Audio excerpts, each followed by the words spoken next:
Hey guys, tonight we begin with something the medieval world absolutely excelled at: paranoia. So before you get comfortable, take a moment to like the video and subscribe, but only if you genuinely enjoy what I do here. And let me know in the comments where you're tuning in from and what time it is for you. It's always fascinating to see who's joining us from around the world. Now, dim the lights, maybe turn on a fan for that soft background hum, and let's ease into tonight's journey together. If you were a medieval king, the safest thing you could eat was nothing truly. Because the royal kitchen wasn't a kitchen.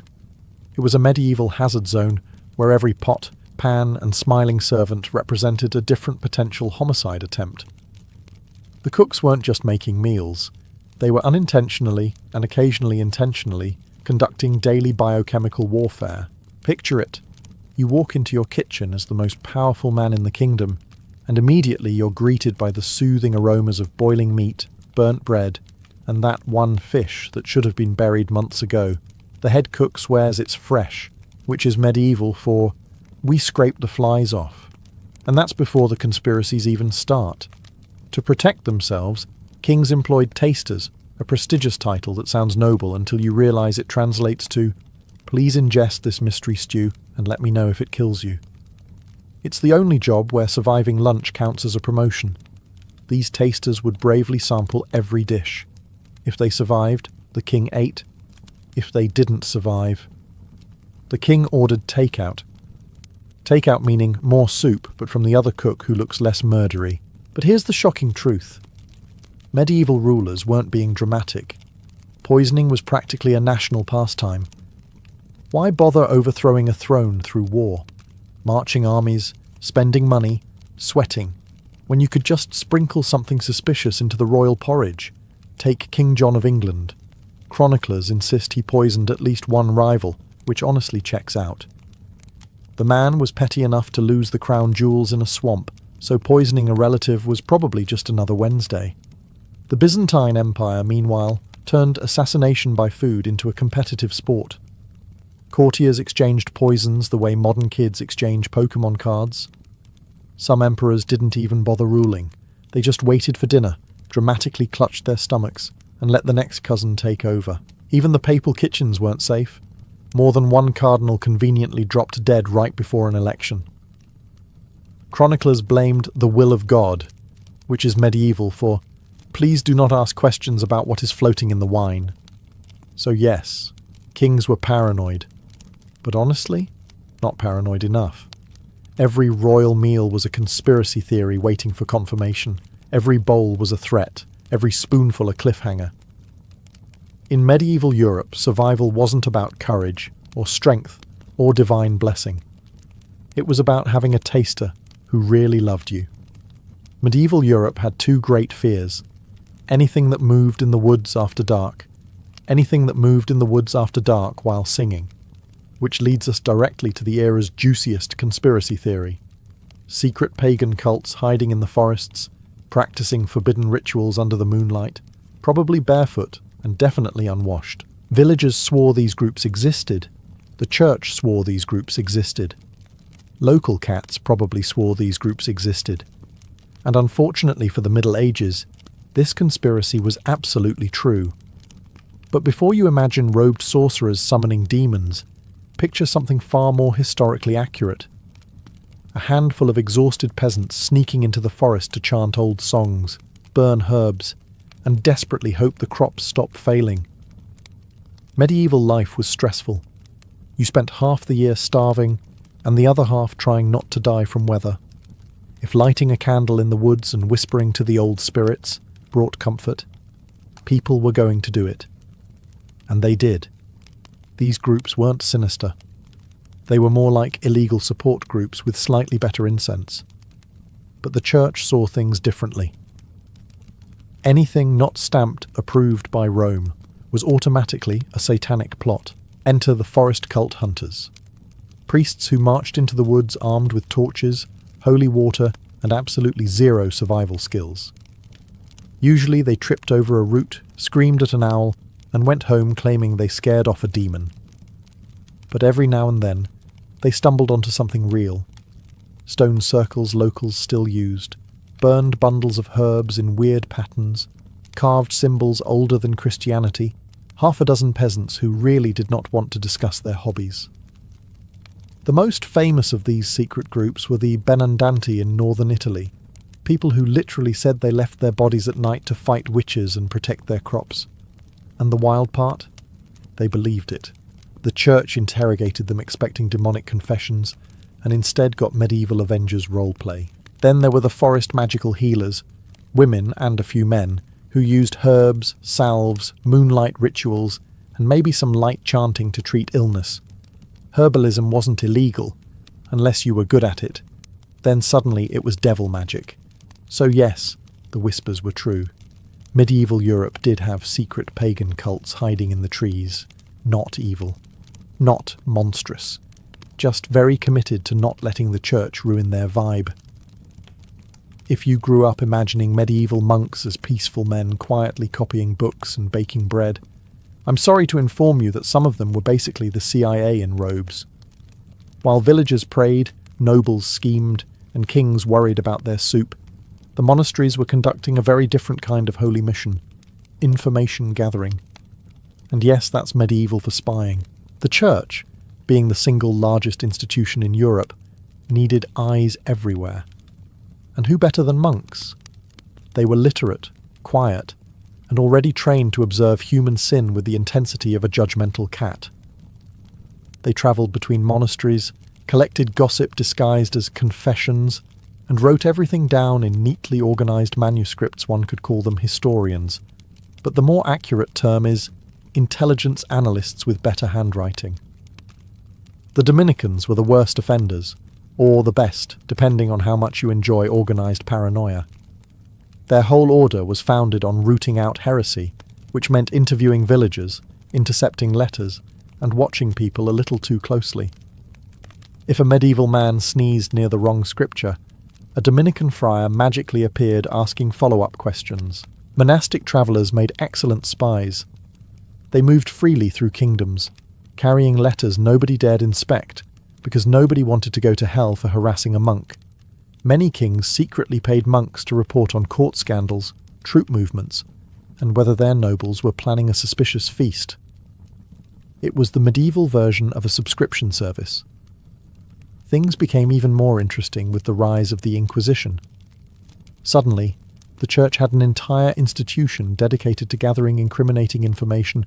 Monks interviewed heretics, interrogated locals, and wrote down the juiciest rumours to send up the chain of command. Some reports were very serious: political uprisings, illegal pagan rites, hidden rebellions. Others read like medieval gossip magazines. Brother Gregory reports that the shoemaker's wife was seen at night carrying suspicious herbs. Possibly witch. Further surveillance needed. Not all monks were involved in spying, of course, but enough were that people began to notice. Villagers whispered that the monasteries knew everything, and they weren't wrong. A monk could walk into a town, buy bread, ask 3 polite questions, and suddenly know more about your marriage than your spouse did. So yes, the conspiracy was real.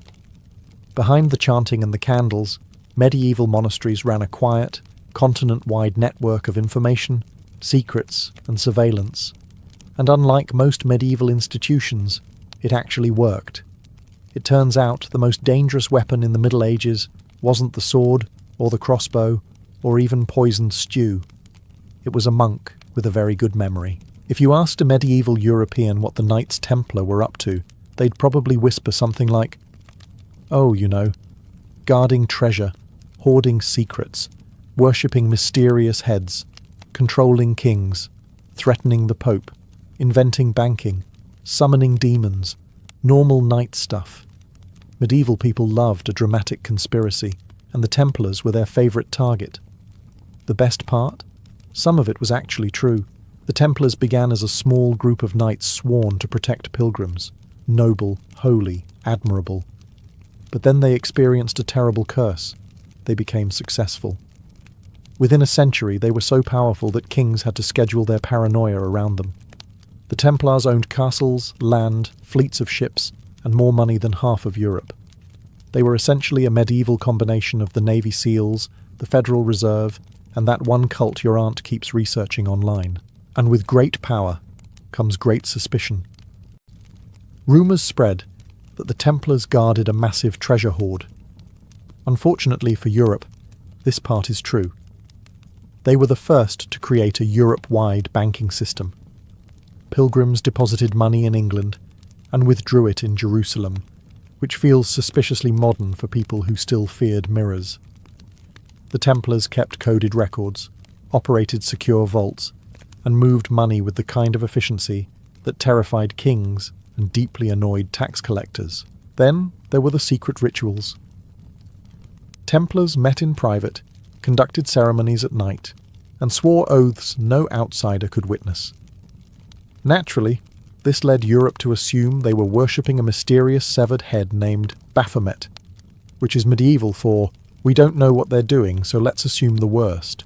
The truth? Their rituals were secret because they involved confessions, discipline, and organizational rules. Boring. But medieval minds could not accept boring. They needed drama. And drama they got. King Philip IV of France, perpetually broke and very talented at blaming other people, decided the Templars were heretics, which is medieval for, I want your stuff. He had them arrested, tortured, and forced into confessions so absurd they make modern conspiracy theories look shy. Except here's the twist. Philip wasn't entirely wrong. The Templars did hold a treasure, did run a secretive empire of money, and did keep knowledge hidden from the public. Not demonic knowledge, just banking procedures and military codes. But for medieval Europe, that was basically the same thing. So yes, the Templars were victims of lies, but also absolutely guilty of being too powerful for their own good. Their secrecy wasn't dark magic, it was good bookkeeping, which, in medieval Europe, was practically witchcraft anyway. When the Black Death rolled into Europe in 1347, people naturally began looking for answers. What caused it? How did it spread so fast? Why did it seem to prefer crowded cities and men who never washed their hands? Most villagers blamed demons, bad air, or their neighbour's weird-looking goat. But a particularly juicy conspiracy theory emerged. The church knew more about the plague than it publicly admitted. And disturbingly, this time, the conspiracy wasn't entirely wrong. The papacy and the higher clergy had access to medical reports, merchant letters, and incoming ship logs that ordinary people never saw. They knew when outbreaks were spreading through port cities. They knew when trade routes were collapsing. They knew that entire monasteries were dropping like flies.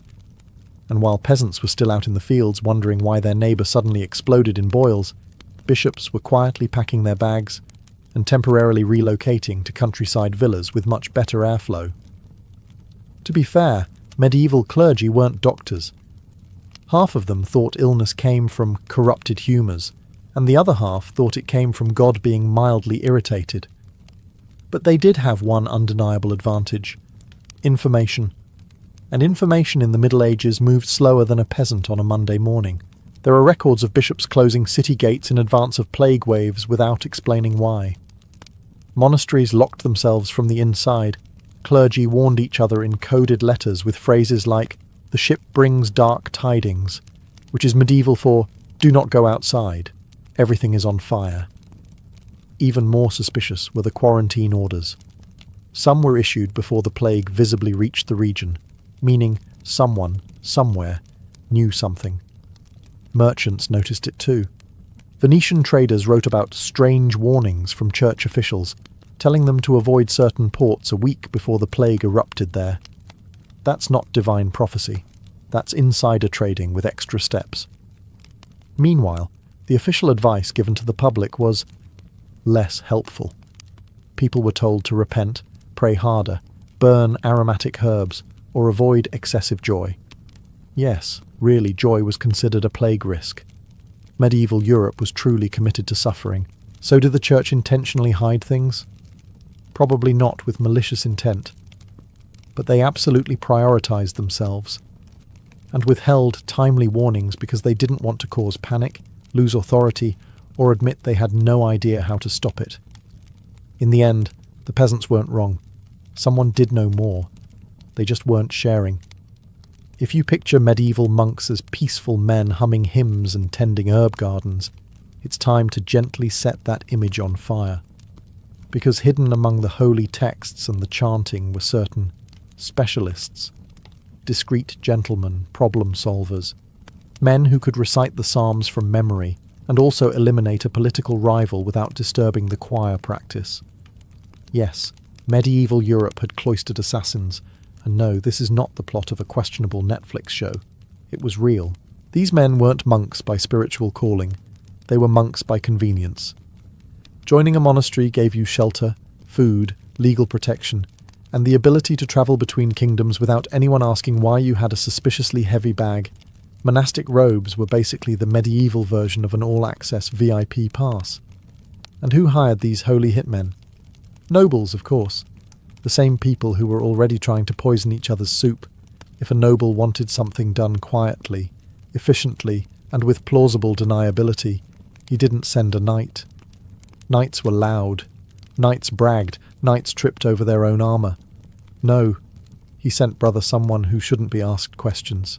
These monks were often lay brothers, members of the monastery who performed manual labour and didn't spend their days copying manuscripts. They had strong arms, few witnesses, and an excellent excuse for travelling. I am collecting alms. Nothing suspicious there, except for the dagger tucked under the robe. The chronicles never say these men existed openly, but they leave clues, too many clues. A noble dies mysteriously. A political rival conveniently falls from a window. A stubborn landowner suddenly repents, donates everything to the church, and vanishes. Monks appear in letters complaining about brothers who fail to observe spiritual discipline, which is monastic code for someone keeps sneaking out at night and we don't know where he's going. There are even recorded cases of monks being caught with weapons, disguises, or heretical correspondence. None of them confessed, of course. Monks had excellent poker faces, and the added advantage of implying that any accusation was an attack on God himself, and kingdoms tolerated it. Why? Because monasteries solved problems. Efficiently, discreetly, with minimal clean-up required. So yes, medieval villagers whispered that some monks were more dangerous than their sermons suggested, and for once, the villagers were absolutely right. Behind the candles and the psalms, some monasteries housed men who could pray for your soul and send you to meet God personally. When people think of witch hunts, they imagine the 1500s and 1600s. Bonfires, pointy hats, angry men yelling about Satan hiding in their goat. But the truth is that secret witch hunts were happening long before they became fashionable. Medieval Europe didn't wait for the Renaissance to start panicking. They were already terrified, and already correct about some things. Before the official witch craze, villagers spoke in whispers about wise women gathering herbs at night. These were not broom-flying sorceresses. They were the local healers, midwives, and unofficial therapists. The people you visited when you couldn't afford a doctor, which was always because doctors in the Middle Ages mostly recommended bleeding you to death. These women knew plants, cures, poisons, childbirth, and how to make your husband's headache disappear, sometimes permanently. Their knowledge was extremely valuable, which immediately made the church suspicious in medieval Europe. Knowing things was practically a crime. So villagers created their own little conspiracy theory. These women were part of a secret network, sharing forbidden knowledge under the moonlight. Herbs were coded messages. Knotted cords were symbols of protection. Midnight gatherings were strategy meetings. And although it all sounds dramatic, it wasn't completely wrong. There were networks of healers who trained each other, passed down knowledge, and shared dangerous remedies quietly so the church wouldn't accuse them of witchcraft. But mistakes were made. Some women cured illnesses the church failed to cure. Some predicted storms better than priests. Some fixed marriages with love potions that definitely violated several commandments. Naturally, this meant they had to be in league with Satan. When livestock died, blame the healer. When crops failed, blame the healer. When your husband ran off to join the Crusades because you kept nagging him about taking out the chamber pot, surely the healer cast a spell. And yet, beneath the hysteria, the conspiracy theory held a sliver of truth. There really were secret gatherings of magical practitioners. Only their magic was just science, herbs, and experience. In a world run by superstition, competence looked supernatural. So medieval villagers began hunting witches long before the official manuals existed. They charged them in local courts, questioned them in barns, and occasionally tried to drown them in rivers. These early witch hunts were sloppy, chaotic, and extremely unprofessional, but tragically real. The irony: the only witches who actually existed were the ones trying to keep everyone alive, which, in the Middle Ages, was suspicious behaviour indeed. Medieval kings were dramatic. They loved grand gestures, heroic speeches, unnecessary wars, and occasionally faking their own deaths, or, at the very least, making everyone think they did. And the wild part? Medieval people suspected this. They whispered about it in taverns. They passed rumours down through generations, and in at least one deliciously messy case, their conspiracy theory wasn't entirely wrong. Enter Holy Roman Emperor Frederick, a man so eccentric, so intelligent, and so uncomfortably ahead of his time that Europe genuinely didn't know what to do with him. He spoke multiple languages, loved science, wrote poetry, and kept a personal zoo, which automatically made him suspicious in the eyes of medieval peasants, who believed any man who liked books was probably consorting with demons. Frederick II's death in 1250 was grand, public, and witnessed. The church breathed a sigh of relief. Europe buried him. Everyone moved on. Except they didn't. Because almost immediately, rumours spread that Frederick wasn't dead. He was merely hiding, resting, waiting, preparing to return and reclaim the empire like some medieval Batman, but with worse armour and better falconry hobbies. Entire cults sprang up around the idea. People claimed they saw him wandering forests in disguise. Merchants reported meeting a mysterious nobleman who paid in Frederick's old coinage. A fisherman insisted the emperor asked him for directions. Peasants swore a hooded figure attending mass in Sicily had Frederick's exact posture, which is a very specific thing to notice unless you're obsessed. You'd think this was typical medieval delusion, but then things got complicated. Into this chaos walked Richard of Eastwell, a man who claimed to be Richard III's secret son centuries later. Another suspiciously educated, suspiciously refined stranger who refused to explain his background. He spoke Latin. He knew royal etiquette. He had the bearing of someone who never carried his own laundry. Historians still argue about him. In both cases, something is undeniably off. Medieval rulers occasionally staged dramatic farewells, vanished for months, or switched identities for political safety. And since record-keeping was essentially Bob wrote it down before spilling wine on it, who could truly confirm anything? So yes, the conspiracy theory stood on shaky but tantalizing legs. Sometimes kings didn't die. They retired in secret, letting everyone else deal with the mess. And in a way, who could blame them? If you lived in a world of plagues, rebellions, crusades, and poisoned soup, you'd fake your death too. Few things terrified medieval Europeans more than water. Not demons, not plague, not taxes. Water. Because water was unpredictable. It could nourish your crops, drown your children, or give you dysentery before breakfast. So when people started dying mysteriously, villagers did what medieval villagers always did.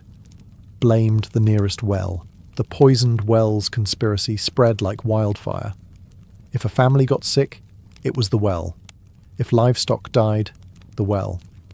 If the bread was burnt or your cousin tripped over a chicken, the well was clearly cursed. The Middle Ages had a very flexible relationship with cause and effect. But beneath the panic and shouting, there was a sinister truth. Sometimes wells really were poisoned. Not by witches, demons, or suspiciously shaped clouds, but by rival towns, invading armies, and the occasional extremely angry neighbour. During medieval sieges, poisoning wells was basically standard procedure. Armies would dump dead animals, toxic plants, or anything particularly disgusting into the enemy's water supply. Nothing says, please surrender, like finding a decomposing goat floating in your bucket. Siege manuals even recommended it. Imagine a military guide that calmly advises, Step 3, sabotage their plumbing. European villagers, however, didn't know about siege tactics. So when people started dying miles away from any battlefield, villagers invented their own explanations. Outsiders were the favourite suspects. A traveller passing through, poisoner, a merchant selling herbs, definitely a poisoner, someone who looked like they could read, don't even get started. One of the darkest examples occurred during the Black Death, when towns accused Jewish communities of poisoning wells. It wasn't true, but the tragedy highlights how deeply the conspiracy had rooted itself in medieval minds. Water was dangerous, mysterious, and perfect for accusations. And yet, even in peaceful times, wells could become toxic. Rain washed waste into them. Dead rats fell in. Mouldy leaves fermented into a medieval smoothie of death. Most wells were essentially unfiltered holes in the ground, surrounded by people who bathed once per year and believed germs were part of astrology. So were wells poisoned? Technically, yes, but mostly by bacteria, something medieval people would have considered witchcraft anyway. The irony is painful. Medieval villagers terrified each other with stories of secret poisoners, while nature did most of the poisoning for free. But when the entire world feels unstable, you pick simple answers. And in the Middle Ages, the simplest answer to anything was, the well did it. Medieval Europe adored a good identity crisis. If someone wandered into town claiming to be a long-lost prince, people didn't question it. They immediately threw a feast, argued about lineage, and started sharpening pitchforks just in case. And this wasn't because medieval people were gullible. They were, but that's beside the point. It was because royal imposters actually happened frequently. In a world without photography, fingerprints, dental records, or even consistent spelling of names, identifying someone was basically a group guess. Does he look royal? Was the medieval version of a background check. And looking royal usually meant having all your teeth and not smelling like onions. Enter one of the strangest cases, Richard of Eastwell. According to local stories, he appeared in Kent in the 1400s, claiming, softly, politely, mysteriously, to be the secret son of Richard III. A bold claim, but then he demonstrated skills no ordinary peasant would have, reading Latin, writing beautifully, holding utensils properly, and not flinching when people mentioned taxes. Suspicious behaviour indeed. He never admitted it outright, but he hinted, heavily. And since medieval England adored drama, people believed him. Centuries later, historians still debate his origins because the details match just a little too well. Medieval record-keeping might as well have been done on napkins, so the possibility remains deliciously open. But Richard wasn't alone. Medieval Europe was crawling with resurrected royals. A popular example comes from Anastasia of Poland, who died young, supposedly, only for several women to later appear claiming to be her, complete with court knowledge and suspiciously familiar mannerisms. Entire regions went to war over whether someone was or was not a princess, because nothing says healthy governance, like a battlefield full of men yelling, "That's definitely her," while having no idea what she looked like. And then there were the cases where imposters weren't imposters at all. During crises, some rulers fled, hid, or attempted to escape assassination by disguising themselves. A king or prince in plain clothes wasn't a conspiracy theory. It was a safety strategy, which meant that every mysterious stranger story had a thin layer of truth underneath. The real problem? Medieval politics loved a good plot twist. If a royal died under suspicious circumstances, which was always, people immediately assumed the body was fake, the death was staged, or the ruler was living incognito somewhere, probably regretting every choice that led to monarchy. So yes, royal imposters were a medieval conspiracy, and that conspiracy came true so often that, eventually, Europe stopped asking, "Is this possible?" and instead asked, "Okay, which cousin is pretending to be dead this time?" If you've ever wondered what the medieval equivalent of a restricted section looked like, Imagine a small, dusty room inside a monastery, locked with 3 bolts, guarded by a monk who looks like he hasn't slept since the Third Crusade. Inside, shelves of books the church didn't want anyone reading, and that villagers whispered about like they were cursed objects. And here's the twist. These forbidden book vaults actually existed. The church controlled most education in medieval Europe. If you wanted to read, write, or do anything more intellectually stimulating than counting sheep, you had to go through them. Naturally, this meant they also controlled what you weren't allowed to read.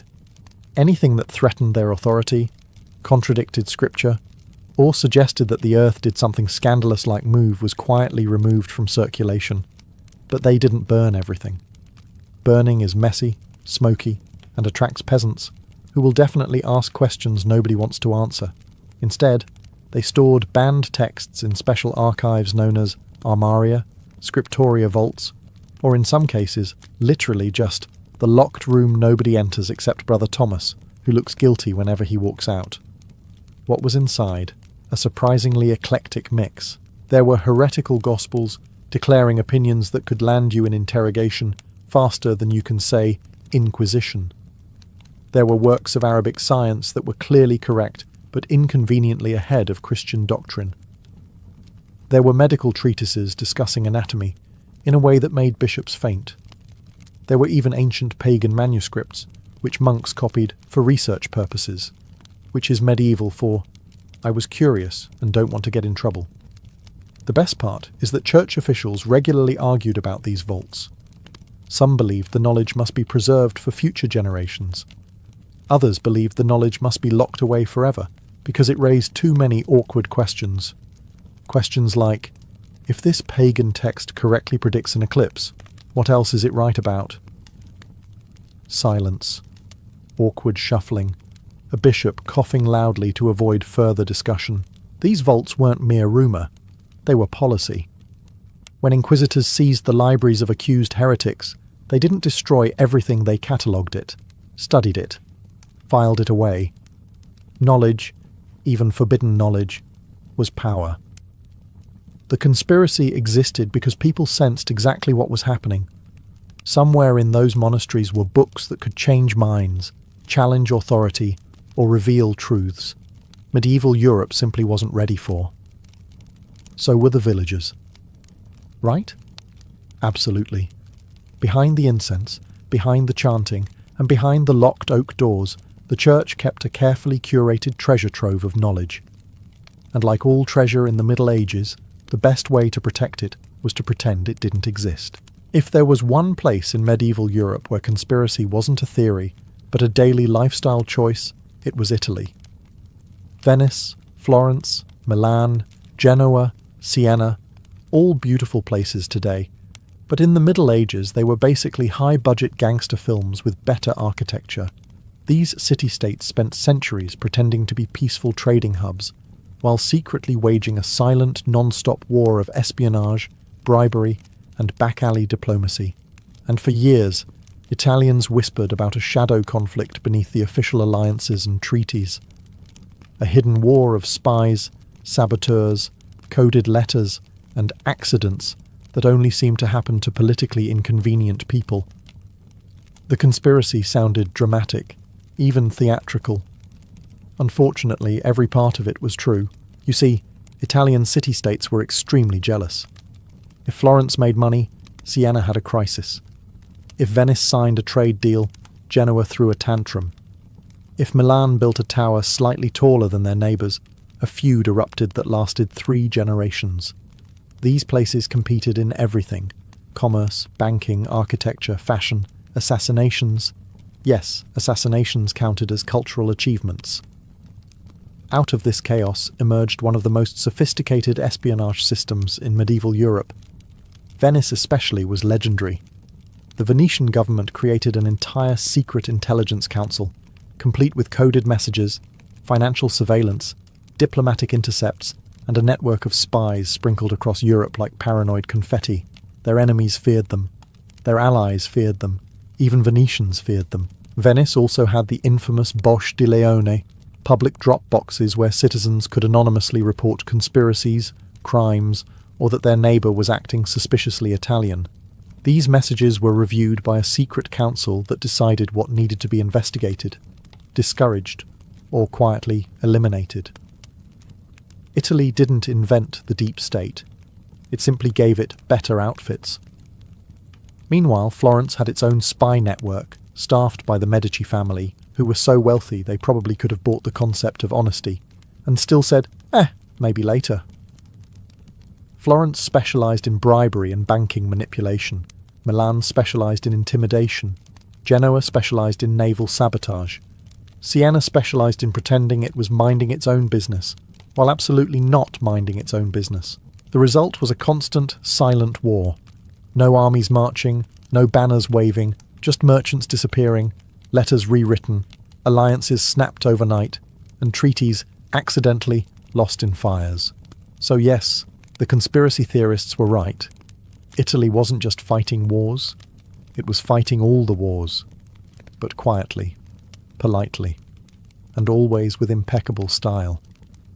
Long before the Da Vinci Code convinced half the internet that Jesus had a secret family living comfortably in France, medieval Europe was already obsessed with holy bloodlines, hidden heirs, and scandalous genealogies. The conspiracy was simple. Noble families were secretly descended from sacred or royal ancestors, and they were hiding the proof. Villagers whispered it, nobles denied it, chroniclers recorded it with the energy of men who enjoyed gossip more than journalism. And the best part? Some of it was true. In medieval Europe, legitimacy was everything. You couldn't rule a village, let alone a kingdom, without waving around your family tree like a holy relic. But family trees in the Middle Ages were messy. Affairs happened. Wars happened. The occasional mysterious baby appeared during a pilgrimage. People pretended not to notice.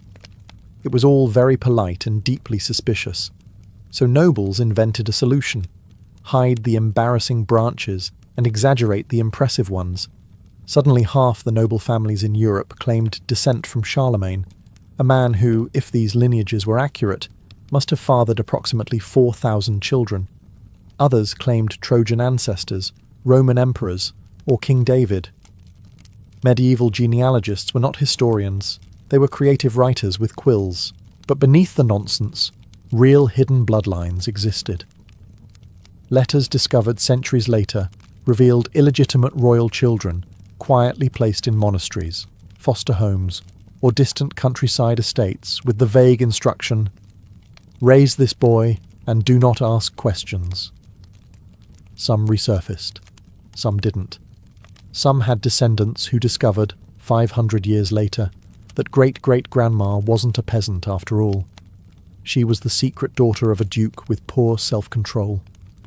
One of the juiciest examples involves the Capetian dynasty of France, which secretly supported certain noble houses financially for generations. Houses suspiciously connected to lost royal infants. Meanwhile, English chroniclers recorded hidden heirs living under fake names during civil wars, waiting for the right moment to reclaim the throne, which usually meant never, absolutely never. And then there's the church. Monks occasionally wrote irritated notes like, "Another noble child has been entrusted to us, origin unclear," which is medieval code for somebody dropped off a baby again, and no one will tell us whose it is. So was there a conspiracy around holy bloodlines? Yes, but not because they were sacred. They were secret because they were scandalous affairs, hidden heirs, swapped identities, political insurance babies, all tucked away behind thick castle walls. Medieval Europe didn't need mythical descendants of Christ. It already had enough royal drama to last until the apocalypse. When medieval Christians whispered about secret Jewish and Muslim networks operating beneath the surface of Europe, they imagined something dramatic: shadowy conspirators, trading coded messages, plotting rebellions, and coordinating across kingdoms like a medieval Illuminati. Naturally, the church panicked, kings panicked, villagers panicked, and the goats panicked because goats always panic. But here's the twist. Almost no medieval person was prepared for. The networks actually existed, just not for the sinister reasons people imagined. They weren't planning world domination. They were planning survival.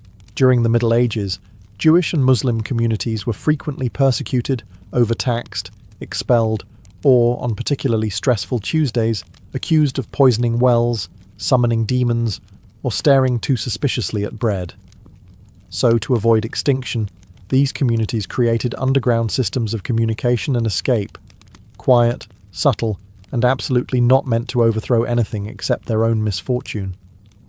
These networks included safe houses, coded routes, sympathetic merchants, and doctors who travelled in disguise. Entire families fled across borders using pre-arranged signals, a lamp in a window, a scratched doorway, or a phrase like, "Is the pomegranate harvest good this year?" which was medieval code for, "Hello, I am in danger and would like to leave immediately." Jewish communities maintained informal transit routes stretching from France to the Rhineland to Iberia, with each stop overseen by someone who had mastered the ancient art of pretending nothing suspicious was happening. Meanwhile, Muslim communities in Spain and North Africa maintained cross-Mediterranean escape paths, moving fugitives, scholars, and persecuted families with remarkable efficiency. Compared to most medieval institutions, which functioned like a donkey limping through molasses, these networks were shockingly competent. Of course, Christians interpreted this competence as proof of conspiracy. If a persecuted group managed to survive, that clearly meant they were plotting something. The logic was peak medieval. They escaped danger, suspicious, better increase the danger, and yet, behind the hysteria, these underground systems saved countless lives. They preserved knowledge, protected families, and kept cultural traditions alive during centuries of hostility. Some historians even argue they laid the early groundwork for later, more organized resistance movements during the Renaissance. Ironically, the only medieval conspiracy theorists who got this one right were the ones who intended harm. They sensed there was an invisible network, and there was. They simply misinterpreted its entire purpose. It wasn't a threat, it was a lifeline. So yes, the conspiracy was real. But instead of planning the downfall of Europe, these networks were doing something wildly uncharacteristic for the Middle Ages. They were helping people. Medieval Europe officially ran on feudalism. Kings, nobles, peasants, duties, tithes, and taxes that made absolutely no sense to anyone, including the people collecting them. This was the system everyone talked about, the system written in charters, the system priests preached about while ignoring their own financial habits. But beneath that wonderfully dysfunctional surface existed another system. A quiet, unofficial, unregulated maze of deals, favours, illegal markets, and under-the-table arrangements known today as the shadow economy in medieval terms. Just how things work, my son. And here's the fun part. Everyone pretended it didn't exist, while simultaneously participating in it daily. The conspiracy went like this. Groups of thieves, smugglers, moneylenders, and entrepreneurially flexible peasants operated outside the law, forming networks that stretched across towns and even kingdoms. Secret trade routes, black market goods, illegal borrowing, quiet bribes, all happening in every alley and tavern from London to Venice. Medieval people believed in this underground economy. They told stories about it. They warned their children about it. They drew very dramatic lines in the sand about how sinful it was. And they were absolutely right. Start with the thieves' guilds. Yes, they existed. No, they did not wear uniforms. But they organised territories, settled disputes, and punished independent thieves for violating professional courtesy. Medieval law enforcement was so useless that thieves created their own HR department. Then there were the unofficial moneylenders, often operating in back rooms of taverns, monasteries, or that one house on the corner everyone avoided, because charging interest was technically a sin, unless you did it quietly, in which case it was mutual aid. Smuggling was everywhere. Salt, wine, grain, wool, ink, iron. If it could be taxed, someone was smuggling it. The king's tariff was less a law and more a polite suggestion no one took seriously. Entire villages would mysteriously lose shipments right before tax collectors arrived, only for those same goods to reappear moments later in the barn of someone named Pietro who found them on the road. Markets had their own conspiracies. Sellers fixed prices. Bakers hid cheap flour in bread. Butchers adjusted weights. Fishmongers claimed their fish was fresh when it clearly died during the First Crusade. Everyone lied a little, stole a little, and nodded politely at Sunday Mass as if God hadn't watched them cheat 3 customers that morning. So, yes, the medieval shadow economy was real. It was thriving, and it was the only part of the economy that actually worked consistently. The biggest conspiracy wasn't that it existed, it was that everyone pretended they weren't involved. Night in Kaifeng arrived softly, like silk falling over the city, but the pleasure quarters never truly slept. As the sun slipped behind the palace roofs and merchants closed their shutters, another world awakened. One built not on laws or duty, but on sensation, artistry, and the delicate promise of escape. Lanterns lit first, trembling gently as servants carried them out in long chains, each flame protected behind lacquered shades of red, gold, and soft jade. Soon the entire district glowed like a small constellation brought down to earth, shimmering above the cobblestones that had been worn smooth by generations of wandering feet. Walking through the first archway, a visitor heard the world change. The clatter of daytime markets faded behind them, replaced by the soft stroke of zithers, the rhythmic tapping of wooden blocks, and laughter drifting through silk curtains. Tea houses opened their doors with quiet pride, each one promising a slightly different atmosphere. Some peaceful and scholarly, others lively and filled with actors rehearsing lines before their evening performances. The air smelled of roasted barley tea, honeyed pastries, sandalwood incense, and occasionally a faint touch of plum wine. What made Kaifeng's floating world unique was not only its beauty, but its illusion. The sense that once inside, time loosened its grip. Scholars who had spent their days buried in scrolls arrived to recite fresh poetry. Government clerks, exhausted from bureaucracy, came seeking a few hours of elegance. Even wandering monks were known to stop at the district's entrance and watch quietly, as if observing another realm entirely. The streets twisted like painted ribbons, each turn leading to a new spectacle, a puppeteer surrounded by children, a masked performer practicing acrobatic leaps, courtesans behind gauzy screens preparing their hairpins, calligraphy sets and embroidered robes. Everything was movement, music, and anticipation, yet contained within a serene, dreamlike order. Visitors often remarked that entering Kaifeng's pleasure quarters felt like stepping into a painting where nothing harsh or hurried could touch them. The laughter was gentle, the music rounded and soft, the lantern light warm enough to make even passing faces appear poetic. It was a world both real and unreal, crafted deliberately to soothe the mind, stir curiosity, and make every guest feel, if only for an evening, weightless. Here, pleasure was not loud or crude. It was refined, carefully arranged, and wrapped in artistry. And this was only the beginning. If the entrance to Kaifeng's floating world was a soft breath, then its tea houses were the heartbeat, steady, warm, and endlessly inviting. They lined the district like polished jewels, each with its own character, yet all sharing the same devotion to refinement. Some were modest, with bamboo blinds and simple clay pots. Others glowed with lacquered pillars, jade-green tiles, and carved screens depicting cranes, plum blossoms, or scenes from beloved operas. Together, they formed a delicate corridor of light and aroma that enticed newcomers deeper into the quarter. Stepping inside a tea house meant stepping into an atmosphere carefully woven from ritual and intimacy. The first sensation was always the scent. Toasted barley, chrysanthemum petals, osmanthus blossoms, or the deeper, earthier warmth of pu'er bricks softened by age.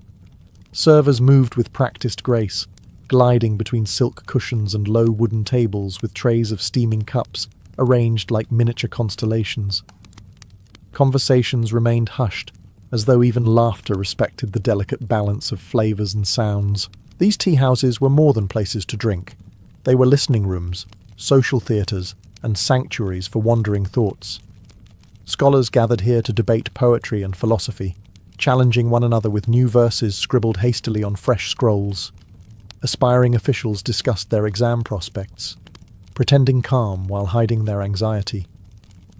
Merchants negotiated deals beneath layers of polite formality, and soldiers passing through the capital sat quietly, savouring a few hours of peace before returning to harsher duties. Yet the true charm of these spaces came from the courtesans who performed within them. Unlike the women of the brothels, these artists were prized for their mastery of subtlety. They recited poems with gentle clarity, played zithers whose strings shimmered under lamplight, and painted calligraphy so fluid it seemed to breathe. Their presence did not overwhelm the room. Instead, they shaped it, each movement balanced and deliberate. Visitors often felt as though the tea-houses held a secret rhythm. Voices flowed like soft rivers, music rose in delicate waves, and the clinking of porcelain cups punctuated each moment like a quiet heartbeat. Some guests came seeking conversation, others came seeking silence, but all left with the same lingering impression. Here, time slowed down and became gentle, as if it too wished to sit and savour one more cup. In the floating world of Kaifeng, pleasure began not with desire, but with calm, and the tea-houses were its purest expression. As night deepened in Kaifeng's floating world, the tea-houses exhaled their last trails of steam, and another sound began to rise. The distant thrum of drums, the flutter of silk sleeves, and the warm chorus of voices filtering from the district's many theatres. These were the soul of the pleasure quarters, places where imagination was not merely entertained but completely unbound. To enter a Kaifeng theatre was to surrender oneself to dreams painted in movement, colour and song. The buildings themselves were wonders of careful craftsmanship. Some were simple wooden halls with open stages and benches worn smooth by years of use. Others rivaled temple architecture with carved rafters, dragon-headed beams, and facades decorated with scenes from ancient myths.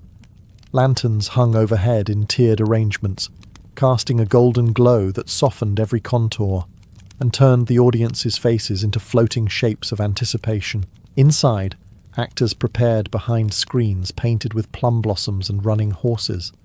Their makeup was not merely decoration, but transformation. White powder to smooth the face into an otherworldly mask, bold crimson accents to define emotion, and ink-black lines that could shift an expression with the slightest movement of the eyes. Costumes shimmered in the lamplight. Embroidered robes of turquoise, mustard yellow, snow lotus white, and imperial red, each carrying symbols of the roles they were meant to embody.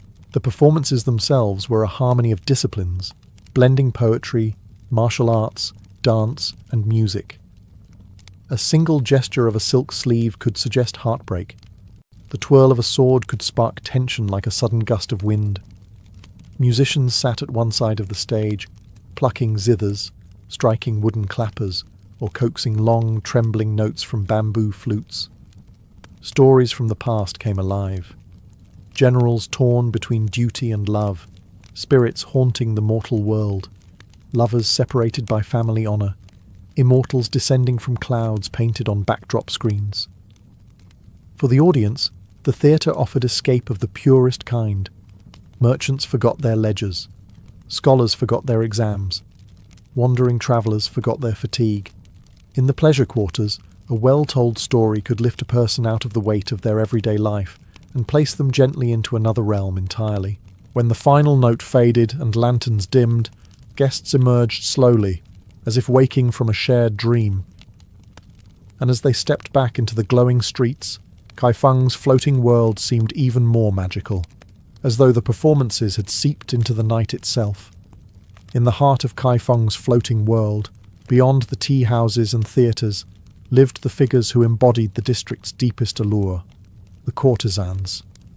These were not merely entertainers, nor simply companions. They were artists in the fullest sense, trained from childhood in poetry, music, painting, etiquette, and the delicate unspoken art of emotional presence. To meet a renowned courtesan was to encounter refinement shaped into human form. Their residences, known as Hua Yuan, flower pavilions, stood quietly behind carved wooden gates. Some were small and intimate, filled with soft cushions, shelves of inkstones, and vases of seasonal blossoms changed daily by servants. Others were grand, with inner courtyards, koi ponds, and moon gates through which lantern light drifted like floating petals. Regardless of size, each pavilion carried the gentle fragrance of incense, cosmetics, and newly brushed silk, creating an atmosphere of tranquil anticipation. A courtesan's charm began long before she spoke. Her appearance was a composition in itself, hair styled into elegant loops and combed smooth with perfumed oils. Silk robes dyed in hues that flattered her complexion, pale lilac, lake blue, lotus white, embroidered with subtle threads of silver or gold. When she moved, the fabrics whispered, soft as breath. When she sat, her posture carried the serenity of someone who understood the power of stillness, but their true art was expression. A courtesan could recite a Tang poem with such clarity that each syllable felt like falling dew.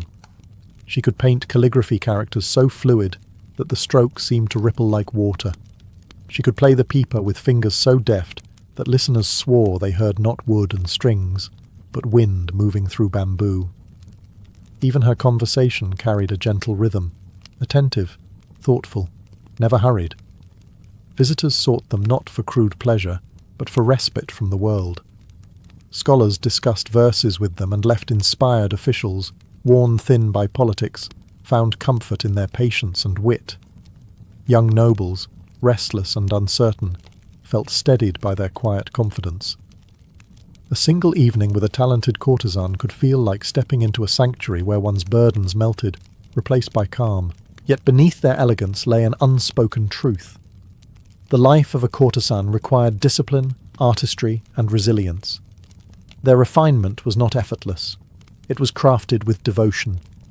And for those who entered their pavilions, the experience remained unforgettable.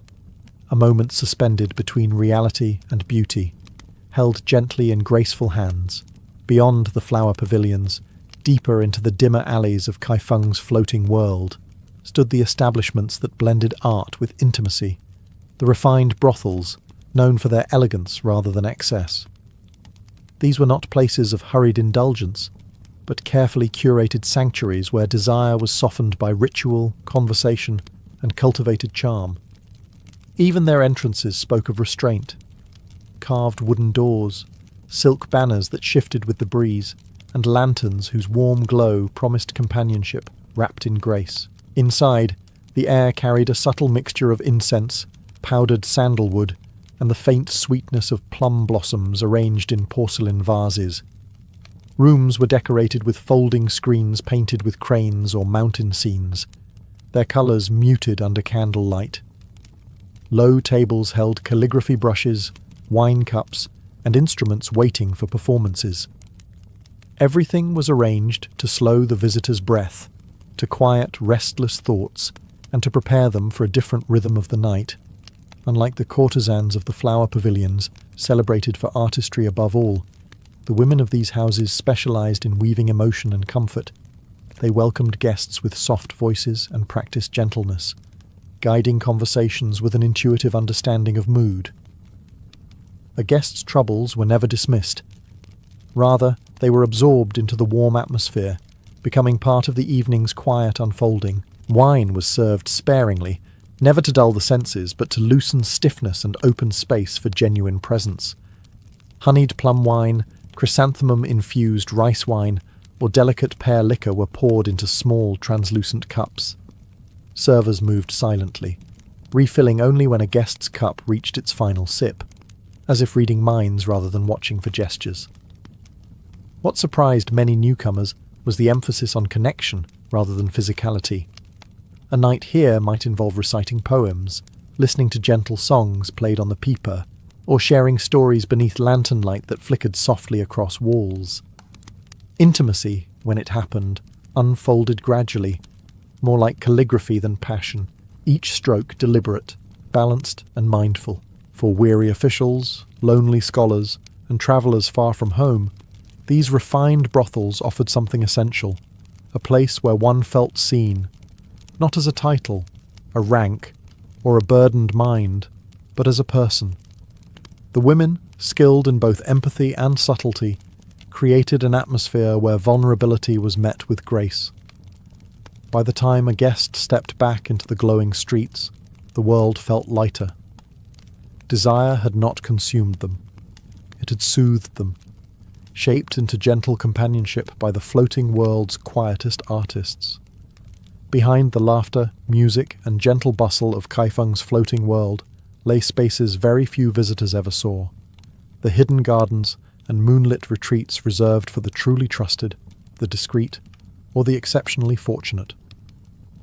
These secluded courtyards were woven into the pleasure quarters like secret threads, quiet sanctuaries where the night deepened and the world softened into something intimate and dreamlike. Reaching one often required passing through a narrow passageway, its walls lined with bamboo that whispered in the faintest breeze. A carved gate, simple, elegant, and always half-shadowed, opened into a courtyard bathed in pale moonlight. Here, the noise of the city disappeared as if caught by unseen hands. The air cooled. The scent of night-blooming jasmine and damp stone replaced incense and wine. These gardens were designed with purpose, not to impress through grandeur, but to soothe through harmony.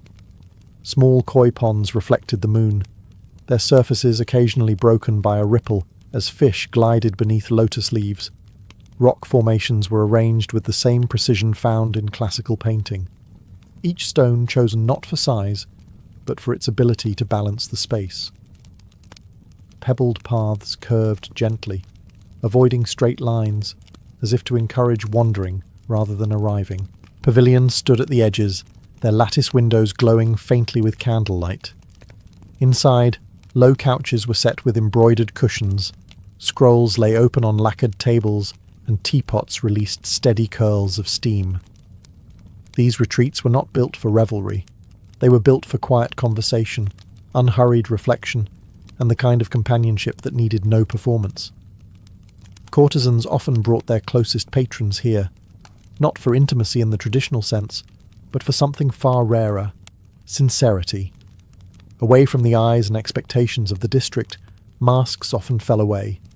Officials spoke of their doubts, scholars confessed fears the exams never allowed them to express, and wanderers told stories the roads had forced them to keep to themselves. The women, skilled in reading the undercurrents of emotion, listened with patient awareness. Sometimes a peeper was played so softly that the notes seemed to float rather than echo.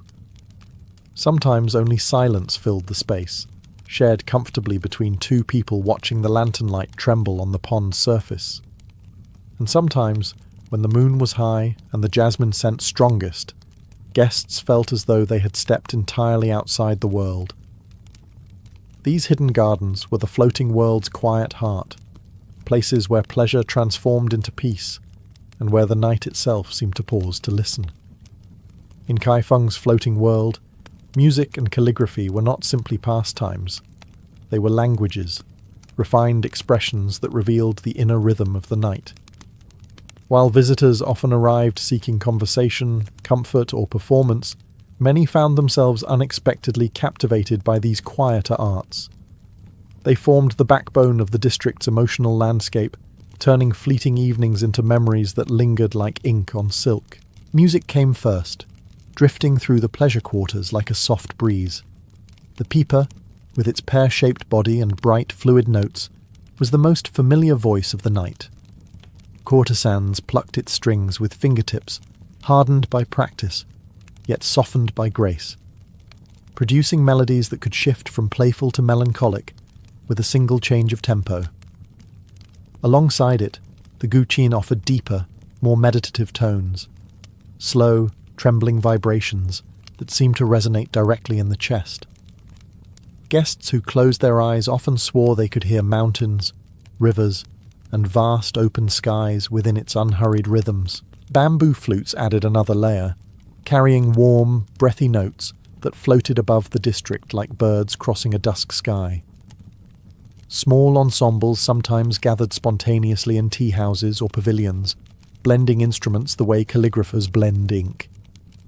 The result was not a performance meant to dazzle, but an atmosphere meant to envelop, each note placed with care, each silence allowed to breathe. Calligraphy offered a different kind of quiet magic. Courtesans kept inkstones ready at all times, along with brushes of wolf, rabbit, or goat hair selected for specific strokes. When a guest expressed interest, a woman might kneel beside a low table and grind ink slowly, allowing its fragrance to rise before guiding the brush across fresh paper. The act was meditative, its beauty lying not only in the finished characters, but in the fluid motion of wrist and arm. Some wrote classical verses. Others painted free-flowing characters meant to match the mood of the evening. Guests often found themselves mesmerized, not by the meaning of the words, but by the serenity of the process, the way each stroke seemed to gather emotion and release it with controlled precision. To witness music and calligraphy in Kaifeng's floating world was to understand that artistry here was not ornamental, but essential. It created moments that required nothing but presence.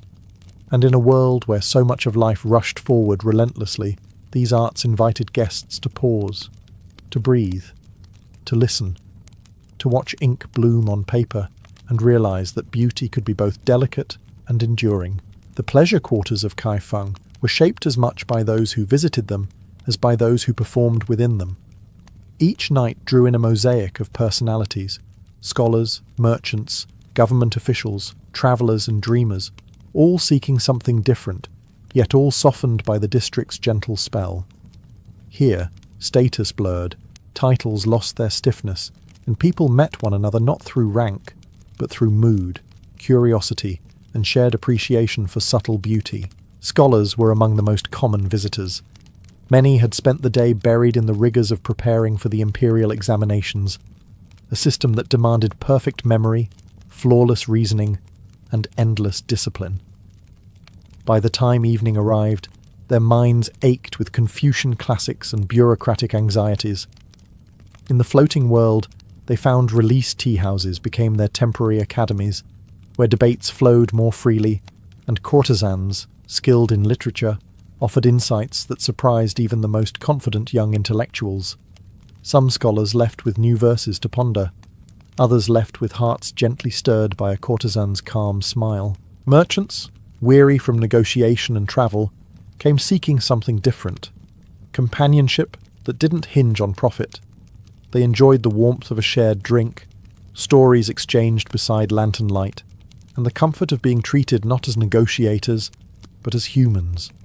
Many brought exotic goods from distant provinces, spices, fabrics, carved trinkets, and gifted them to their favourite courtesans, hoping not to buy affection, but to honour artistry.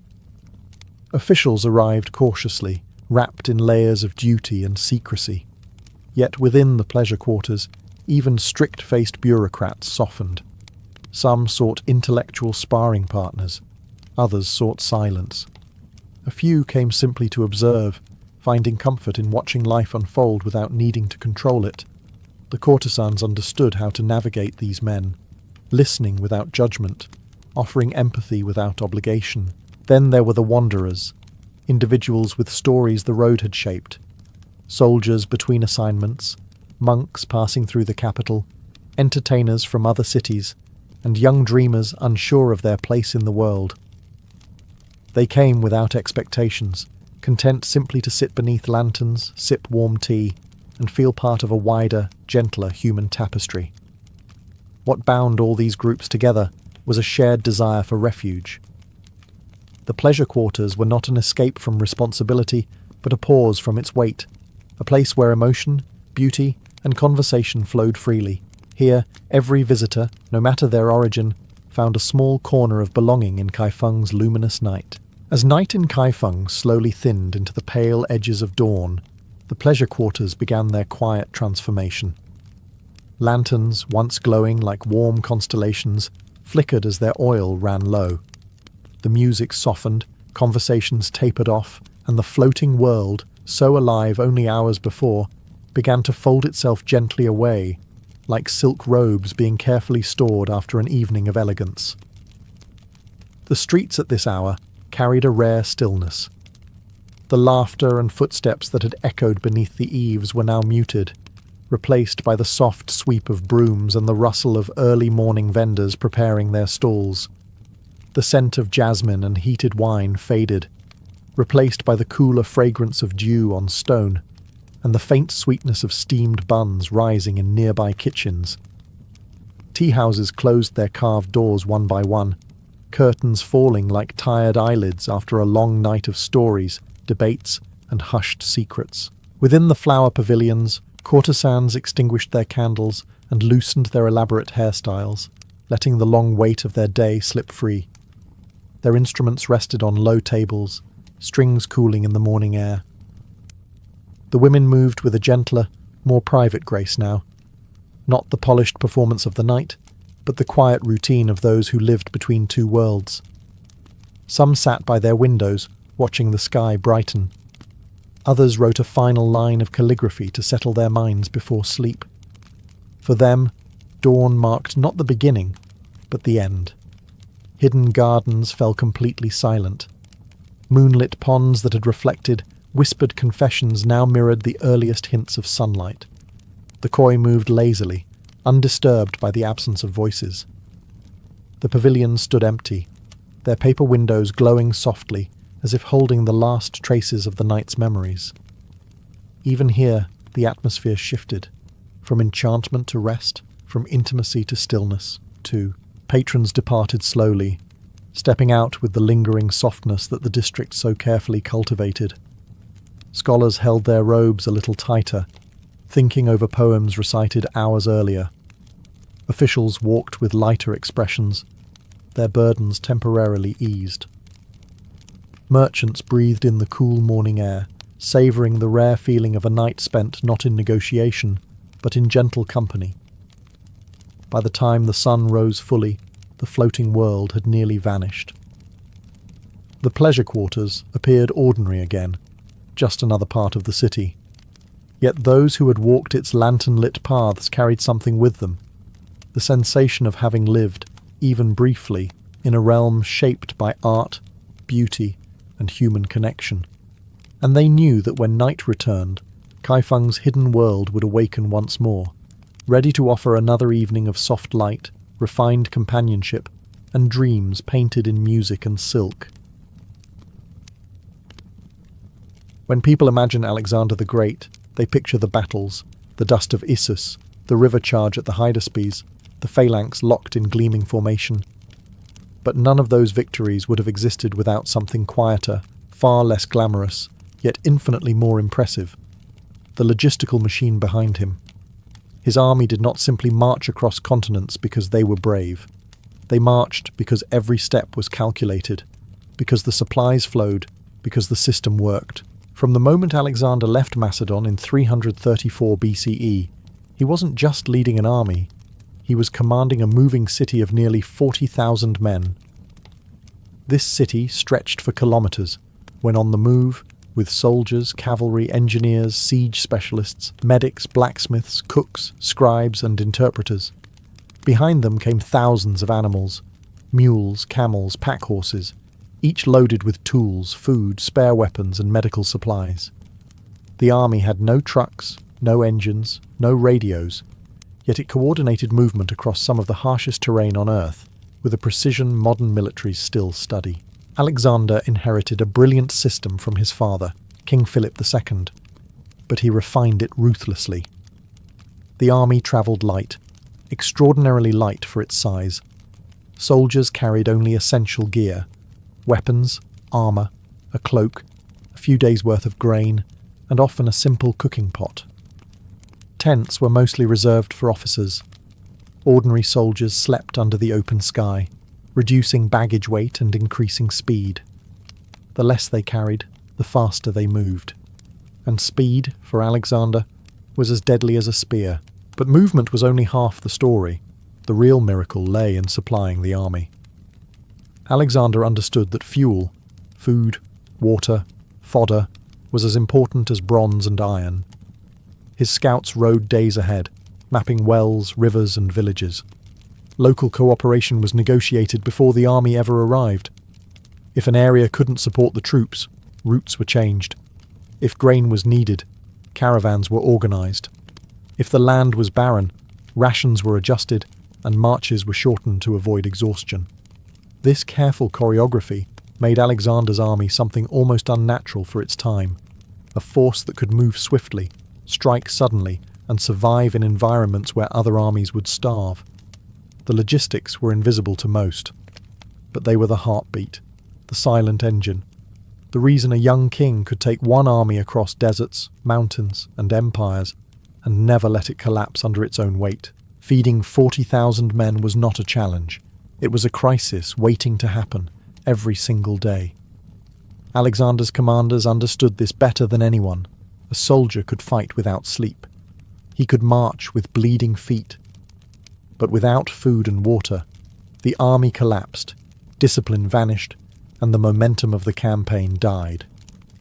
So, before any battle, any victory, any moment of glory, there was grain. Tons of it, hauled, bought, taxed, or foraged to keep the machine alive. The backbone of the army's diet was barley and wheat. Each soldier consumed roughly a kilogram a day. Multiply that by tens of thousands, add cavalry horses, pack animals, and the herds that followed the army, and the numbers spiraled quickly into something staggering. Alexander solved this not with stockpiles, which slowed movement, but with constant acquisition. His scouts and quartermasters rode ahead, securing agreements with towns and villages before the army arrived. They negotiated grain, fodder, salt, dried meat, and sometimes livestock, all delivered directly to the army's route. When cooperation failed, the Macedonians foraged aggressively. This wasn't random plundering, it was an organized sweep. Units spread out across a radius around the marching column, gathering grain, cutting fodder, and seizing supplies. But Alexander preferred diplomacy over destruction. Burn a village today, and there's no food tomorrow. Secure its loyalty and the supply line strengthens. The cavalry required even more attention. A war horse ate as much as 10 men, and Alexander had thousands. Grasslands determined routes as much as strategy. In barren regions, herds of sheep and cattle marched with the army, creating a living supply line. Fresh meat, milk, hides, all moved on 4 legs, eating the land under them and feeding the army as needed. Water was the ultimate dictator of movement. On the march, the army often left at dawn, stopping at rivers or wells by noon before heat became lethal. Scouts identified water sources days ahead, marking safe routes across regions where a single mistake could mean dehydration and death. Alexander treated supply not as an afterthought, but as an invisible battlefield. Winning this battle meant his men stayed strong. Losing it meant collapse. Every day the army marched, the supply officers fought their own war. One measured not in casualties, but in grain sacks, hoofprints, and the precious sound of water flowing where it was needed. Most Alexander's victories are often remembered for their heroic clashes, phalanx versus empire, cavalry versus chaos. But the real battleground lay beneath the soldiers' feet. Terrain was both enemy and ally. Roads, mountains, rivers, deserts, and passes shaped the pace, direction, and survival of the campaign. Far more than any general's intentions, Alexander understood this instinctively. He treated land the way a master sailor treats wind, something to respect, exploit, and never underestimate. The Macedonian army moved along routes chosen with obsessive precision. Scouts and engineers rode ahead, studying the ground, measuring distances, locating water, and evaluating whether a column miles long could pass. A road too narrow or muddy could snarl the entire army and expose it to ambush. A river too swift could drown hundreds of men and animals. Time and again, Alexander avoided disaster simply by altering a route by a few miles. A small adjustment with massive consequences. Crossing mountains was among the hardest tasks. The Balkan ranges, the Taurus mountains, and especially the Hindu Kush tested the army beyond endurance. Narrow passes forced men to march single file. Cold turned weapons brittle. Snow blinded horses. Avalanches and rockfalls threatened entire units. Yet Alexander planned each ascent with mathematical calm. Breaks at sheltered ledges. Fires prepared in advance. Pack animals redistributed to prevent accidents. and reserves of grain saved specifically for these deadly climbs. The deserts were even worse. The Syrian steppe, the fringes of Mesopotamia, and later the Gedrosian desert presented a kind of warfare without an enemy. Heat, thirst, disorientation. Alexander's movement through these regions depended entirely on prior information. Local guides, captured scouts, traders and nomads were interrogated or bribed for knowledge of wells, hidden springs and shaded wadis. A single incorrect direction could doom thousands. Alexander's genius was not just following advice, but choosing the right advisors.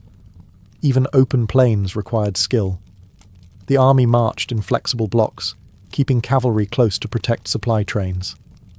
Engineers improved roads on the spot, levelling earth, laying planks over marshy ground, and reinforcing banked river edges. Where bridges didn't exist, they built them. Where rivers were too wide, Alexander used ferries, rafts, or captured ships. Every crossing was a construction project executed at military speed. Movement wasn't just transportation, it was strategy. By mastering the land, Alexander mastered time. He arrived when enemies thought him weeks away. He struck before they believed movement was possible. Terrain didn't slow him, it amplified him. And that, more than any sword, made his campaign unstoppable. No ancient campaign survived on strength alone. Armies without information walked blind into deserts, ambushes, empty storehouses, and poisoned wells. Alexander understood this better than any commander of his age. His empire was built not just by phalanxes, but by eyes and ears, scouts, informants, interpreters, diplomats, and local guides who formed the nervous system of his logistical machine. Every march began with reconnaissance. Days before the main column moved, Alexander's prodromoi, light cavalry scouts, rode out in wide arcs ahead, sometimes covering 50 kilometers a day.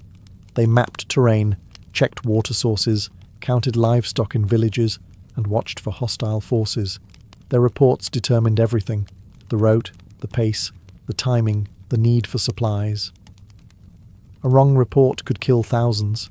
A good one saved them, but scouts alone weren't enough. Alexander relied heavily on local cooperation. In Asia Minor, he negotiated with Greek cities who gladly opened their gates.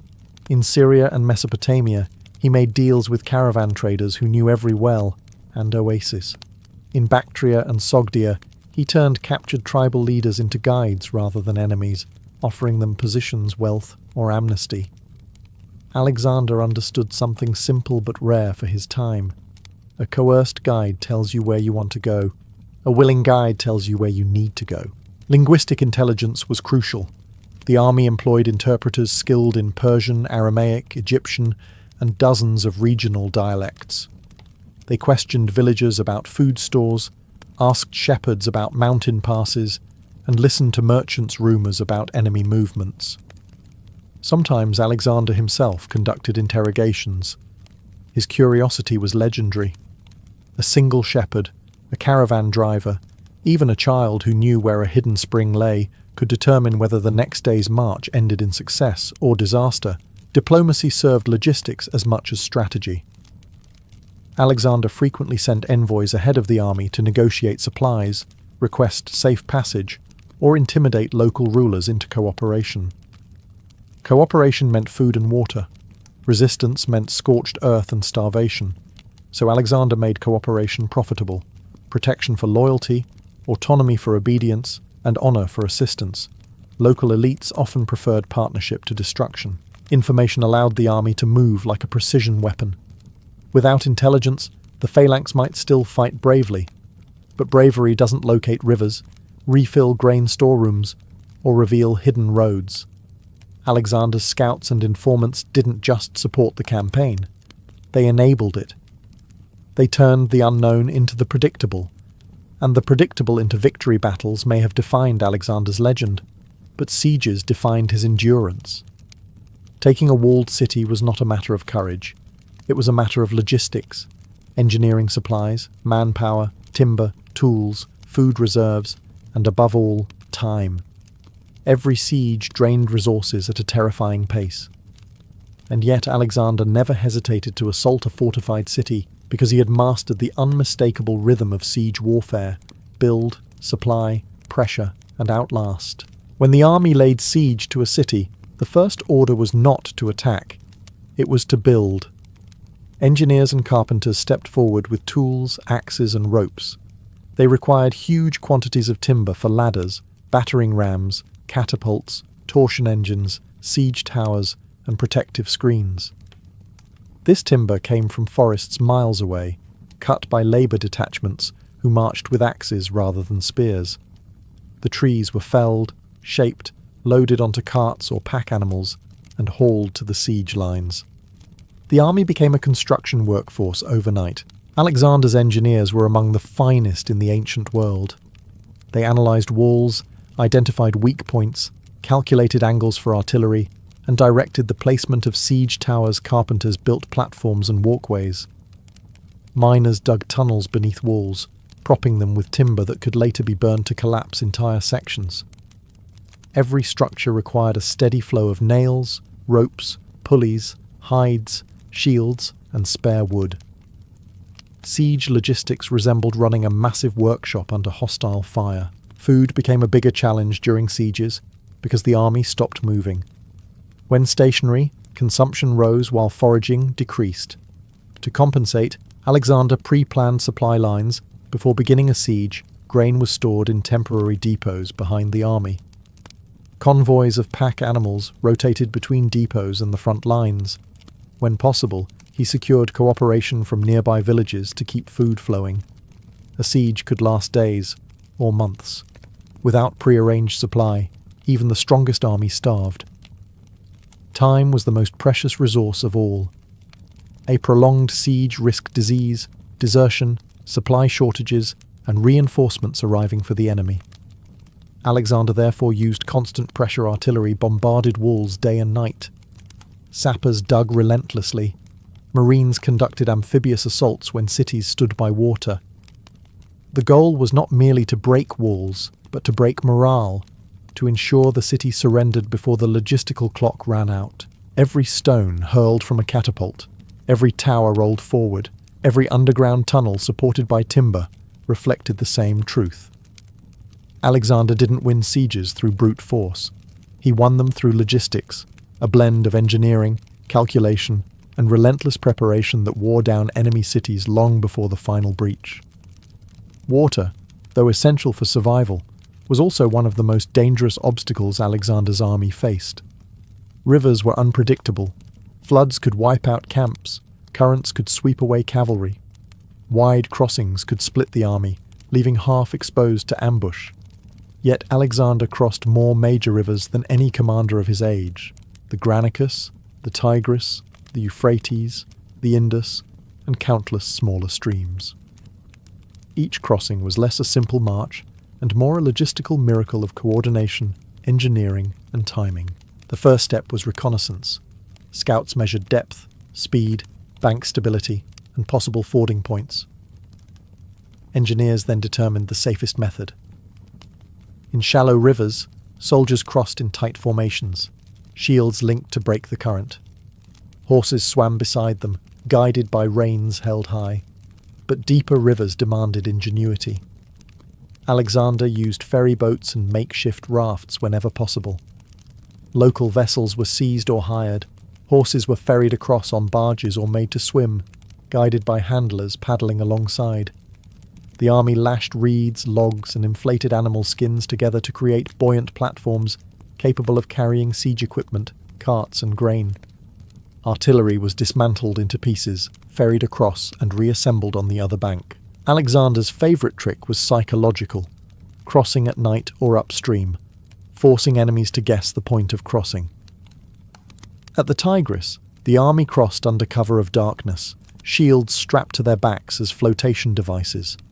At the Hydaspes, he repeatedly marched his troops up and down the riverbank to confuse King Porus, then used a hidden island upstream to launch a surprise crossing in heavy rain. Maritime logistics expanded dramatically once Alexander controlled the Phoenician ports.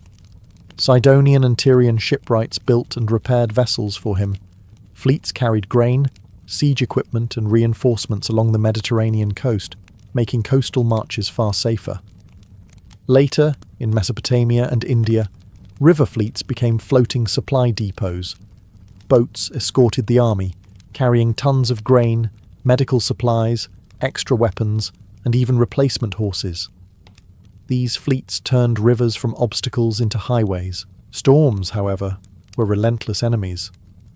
On some occasions, Alexander halted movement for days, waiting for currents to calm or for engineers to build stronger rafts.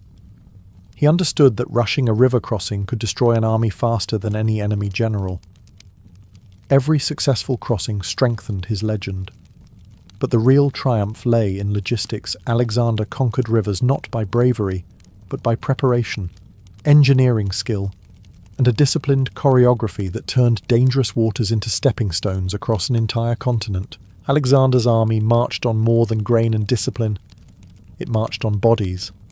The human engine powering his conquests was constantly under threat from exhaustion, wounds, disease, and fear.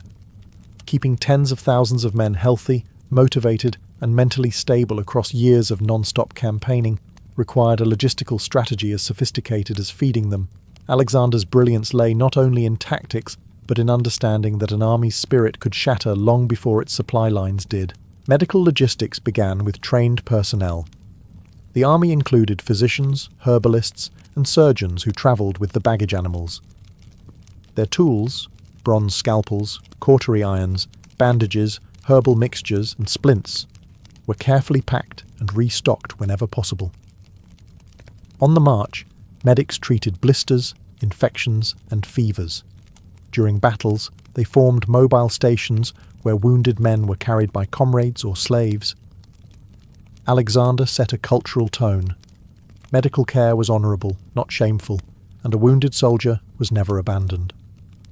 This alone saved countless lives. Water safety mattered as much as surgical skill. Polluted wells could wipe out entire companies.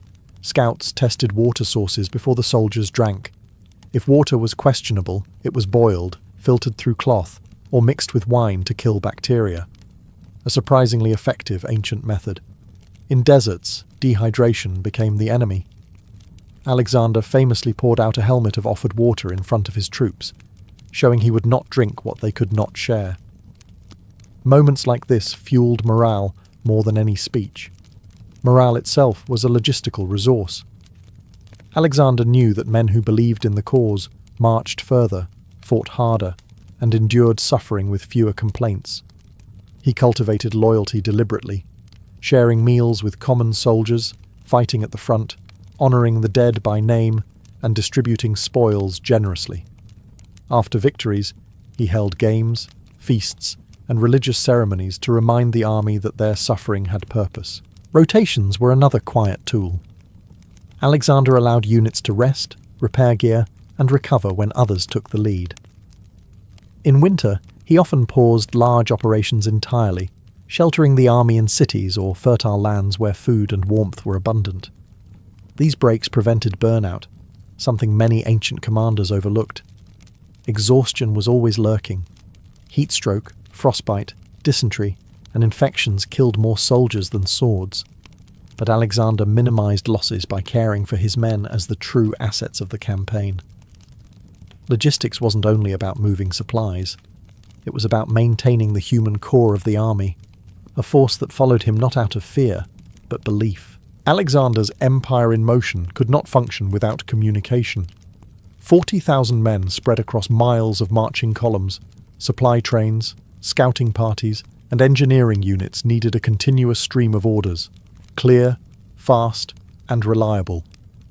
In an age with no radios, no written dispatches carried by vehicles, and no long-distance signalling devices beyond flags and fire beacons, this challenge was immense. Yet Alexander managed it with a system so effective that his army moved like a single organism. The core of the communication network consisted of messengers, mounted couriers trained to navigate rough terrain at speed. These riders carried verbal or written orders from Alexander to his commanders, from commanders to officers, and from officers to the men. Their horses were the fastest in the army, and fresh mounts waited at intervals along major routes whenever Alexander anticipated intense activity. A courier could travel dozens of kilometers in a day, allowing Alexander to redirect entire units in hours rather than days. Inside the marching column, coordination depended on discipline and structure. The army moved in organized blocks: heavy infantry, cavalry, light troops, siege engineers and baggage trains, each knowing its place and responsibilities. Officers used horn blasts, drums, and shouted commands to control the pace and spacing. A single change in formation required hundreds of men to shift simultaneously. Yet because of rigorous training, maneuvers happened smoothly, even on narrow roads or uneven terrain. Before every major movement or battle, Alexander held councils with his generals. These meetings were not ceremonial, they were tactical briefings. Alexander outlined objectives, explained terrain, and assigned roles. His commanders could ask questions, raise concerns, and suggest alternatives. By the time the council ended, every senior officer understood the plan in detail, crucial for an army that often marched or fought far from its leader's direct line of sight. Communication extended beyond the army itself. Alexander cultivated a network of informants, diplomats, and friendly local rulers who relayed intelligence on enemy movements. Envoys carried messages between conquered cities, ensuring smooth transitions and reliable regional governance. Even during rapid advances, Alexander left behind functioning administrative structures capable of maintaining supplies, order, and loyalty. Coordination wasn't merely military, it was logistical. When the army needed to pivot suddenly, communication ensured that scouts moved first, supply trains rerouted, engineers adjusted their tasks, and baggage animals shifted formation. Without this synchronization, the army would have splintered into chaos. What made Alexander's logistical genius astonishing wasn't just that he supplied his army, but that he kept every part of it moving together. Orders flowed like blood through arteries, never stopping, never slowing, ensuring that his war machine marched with unity, precision, and purpose. For nearly a decade, Alexander's logistical system held together under pressures that would have shattered any ordinary army. It fed men across scorching deserts, moved siege equipment over mountains, supplied war horses across barren plains, and coordinated thousands of moving parts with razor-sharp precision. But even the greatest logistical machinery has limits, and by the final years of the campaign, Alexander began to confront them. The first cracks appeared in India. The monsoon rains turned roads into rivers. Grain rotted before it could be cooked. Baggage animals sank into mud so deep that entire carts disappeared. Scouts struggled to find reliable landmarks in a landscape transformed by storms. Even seasoned commanders admitted they had never seen terrain so hostile to movement. Every kilometre forward felt like a negotiation with nature. Then came the emotional strain. The army had marched for years, far longer than any soldier had expected. Homesickness became its own logistical threat. Rumours spread that the edge of the world lay ahead, that monsters lived in the eastern forests, that no returning path existed. When Alexander demanded they press deeper into India, his men refused.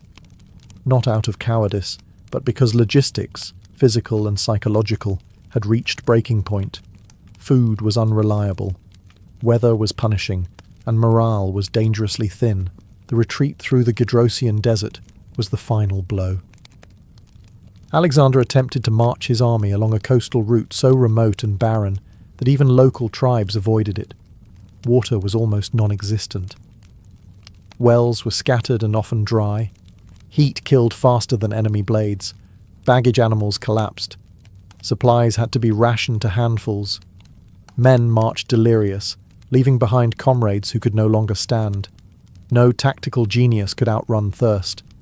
This wasn't failure of planning. It was the brutal reality that some environments simply could not support tens of thousands of people, moving as one. Logistics, the foundation of Alexander's conquests, had finally met a battlefield it could not win. Yet even in these hardships, the system held long enough to save the army from total annihilation. Scouts still searched for water. Remaining supply ships shadowed the coast, dropping off what little they could. Officers kept order. Alexander shared his men's suffering, refusing special treatment. That alone kept the army from dissolving entirely. By the time the shattered force reached safety, the lesson was clear. Alexander had pushed logistics to its limits, and beyond his campaigns were not just a triumph of strategy, but a testament to how far planning, discipline, and relentless willpower could carry a civilization across the unknown. And in the end, it was logistics, not swords, that drew the final boundary of his empire. The Subura did not welcome you gently. It hit you, in the nose, in the ears, in the chest, with a wave of noise, smoke, heat, and humanity so dense it felt like stepping into another universe entirely. Only a few steps separated it from the respectable districts of Rome, yet the contrast was so sharp it might as well have been a different city. Behind you lay marble temples and orderly streets. Ahead sprawled a chaotic maze of taverns, brothels, workshops, and towering insular tenements leaning over the streets like crooked giants. The first thing anyone noticed was the sound. Subura never slept. Even at dawn, the streets throbbed with shouted arguments, clattering carts, children chasing each other through alleys, and prostitutes calling out from balconies. Vendors hollered prices for bread, olives, lamp oil, and boiled sausages. Smiths hammered metal in doorways. Beggars sang or cried for coins. And somewhere above it all, laundry lines stretched between windows like makeshift banners, swaying in the warm Roman breeze. Smells layered on top of each other. Wood smoke, fish stew, spilled wine, sweat from hundreds of labourers, wet clay from potters' workshops, and the unmistakable stench rising from gutters that doubled as sewers. It wasn't pleasant, but it was alive. Subura was the beating heart of Rome's working class, a district where life was loud, fast, and constantly on the edge of disorder. The buildings rose high, often 5 or 6 stories, built cheaply by landlords who cared more about rent than safety. Fires were common, collapses even more so. Families squeezed into tiny rooms lit by a single oil lamp. Freedmen, immigrants, craftsmen, gladiators, prostitutes, and criminals all lived wall to wall, layered above shops and taverns that never closed. You could buy anything in Subura: food, sex, stolen goods, gossip, forged documents, protection, or trouble you hadn't meant to find. Then there were the streets themselves, narrow, twisting, half hidden by shadows. They felt like they were watching you. Stray dogs darted between legs.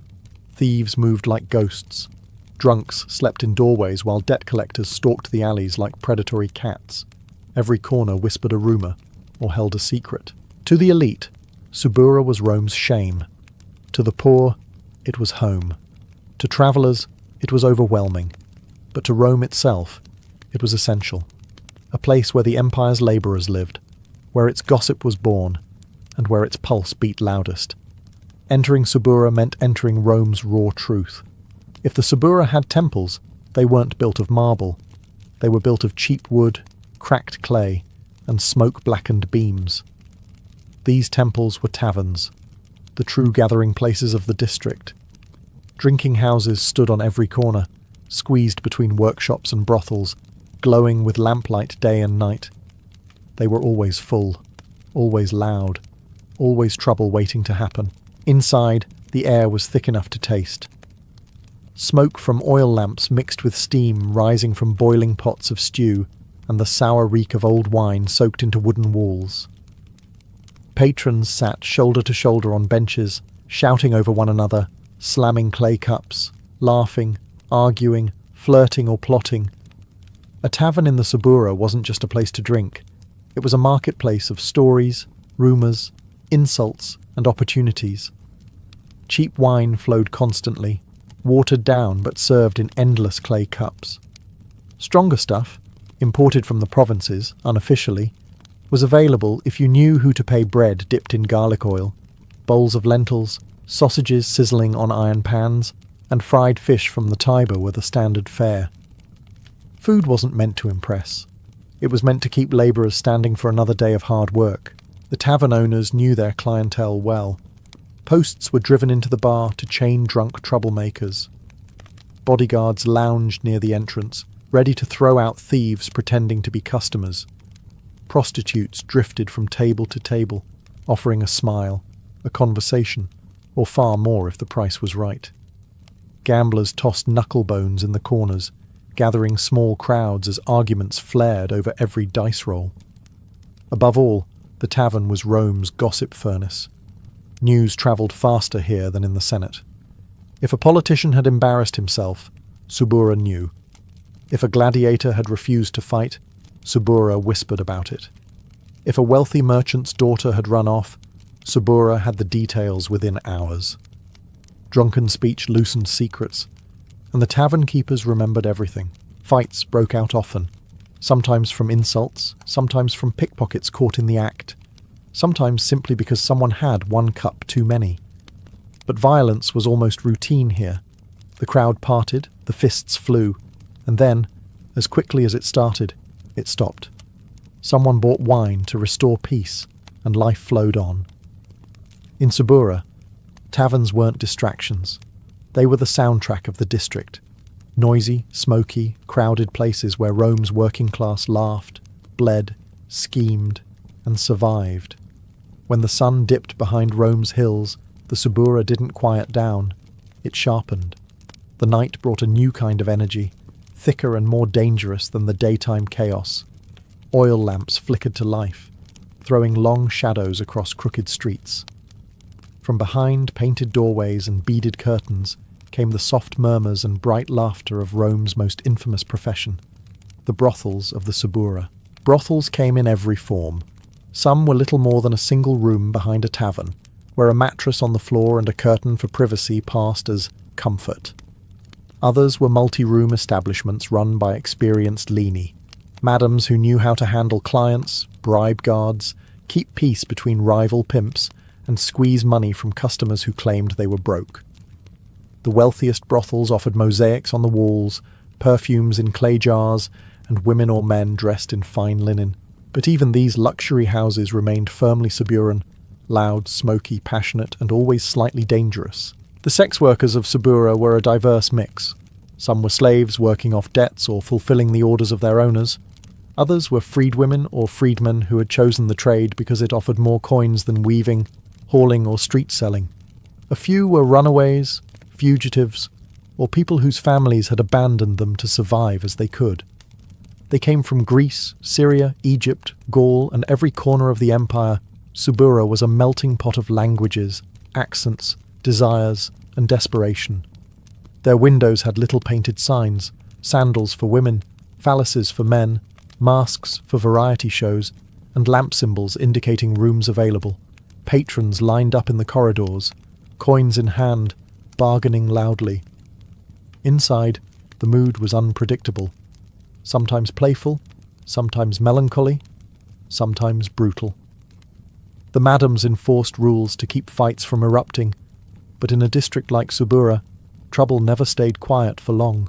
And yet, brothels were not only places of lust, they were centres of information. Soldiers bragged about upcoming deployments. Merchants whispered about shady deals. Politicians' henchmen sought discretion and sometimes offered bribes or secrets. A single evening could expose a rumour worth a fortune.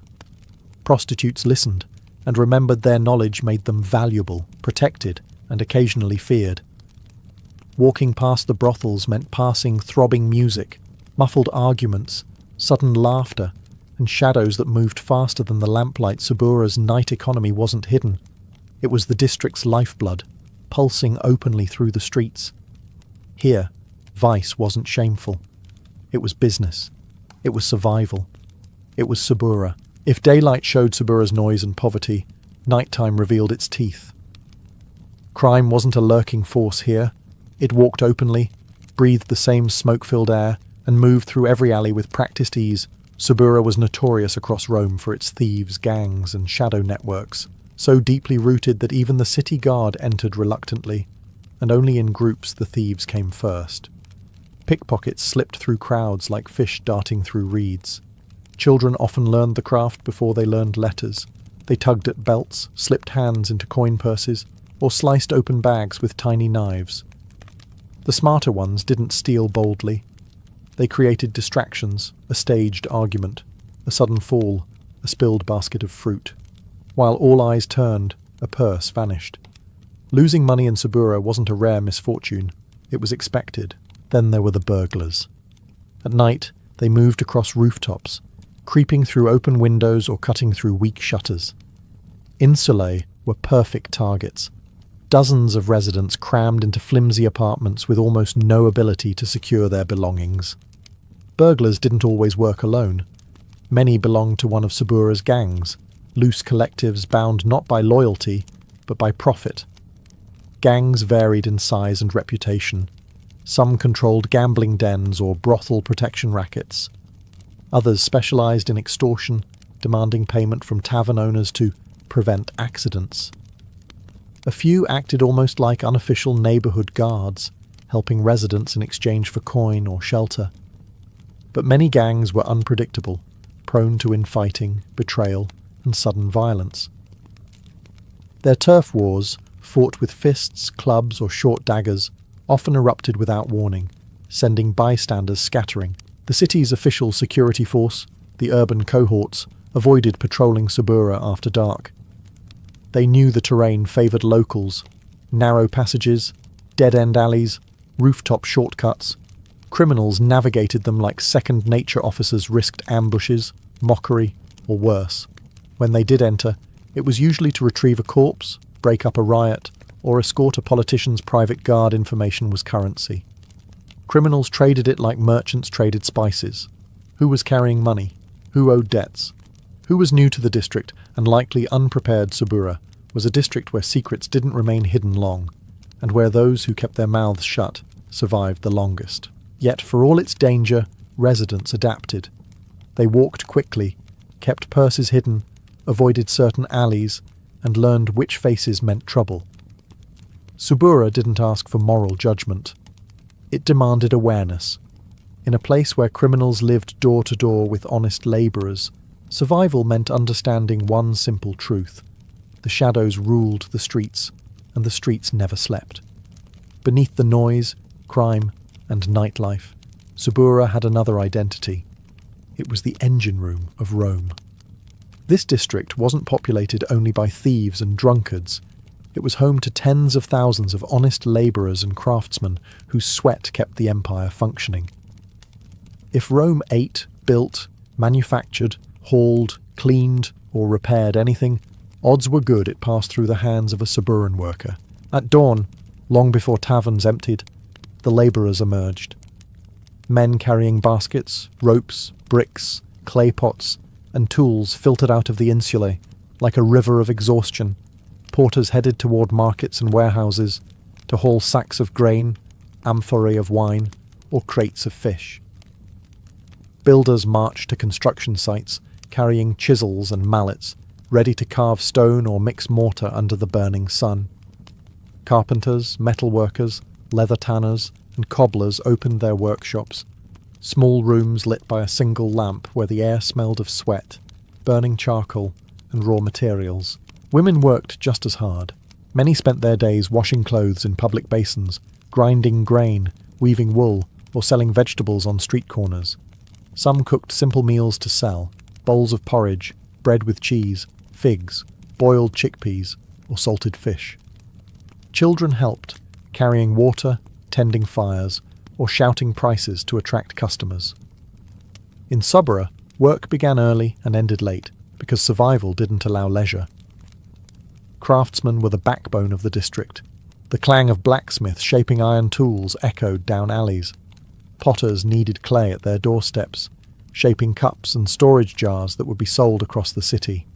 Shoemakers stitched sandals for soldiers, slaves and merchants alike.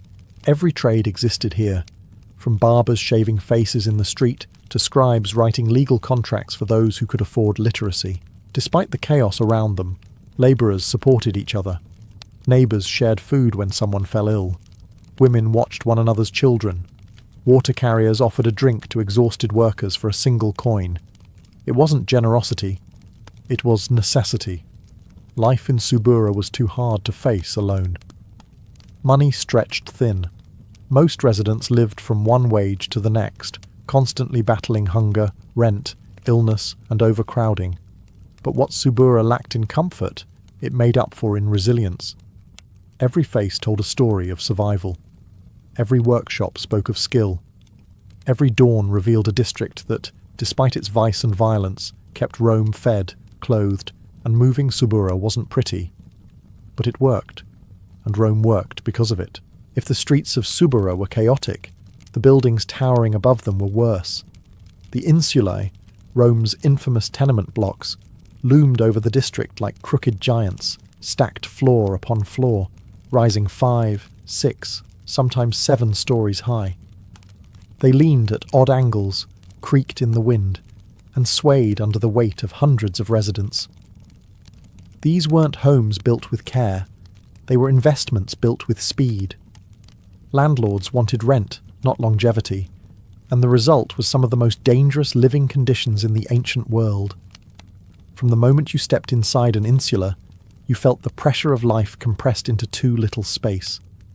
The ground floor usually housed workshops or taverns, filling the air with smoke, steam, and constant noise. Above them, narrow staircases spiraled upward, steep, uneven, and dark, even during daylight. Most residents carried a small oil lamp to avoid missteps, because one slip on those stairs could mean a broken leg, or worse. Rooms were tiny, often no more than a single cramped chamber for entire families.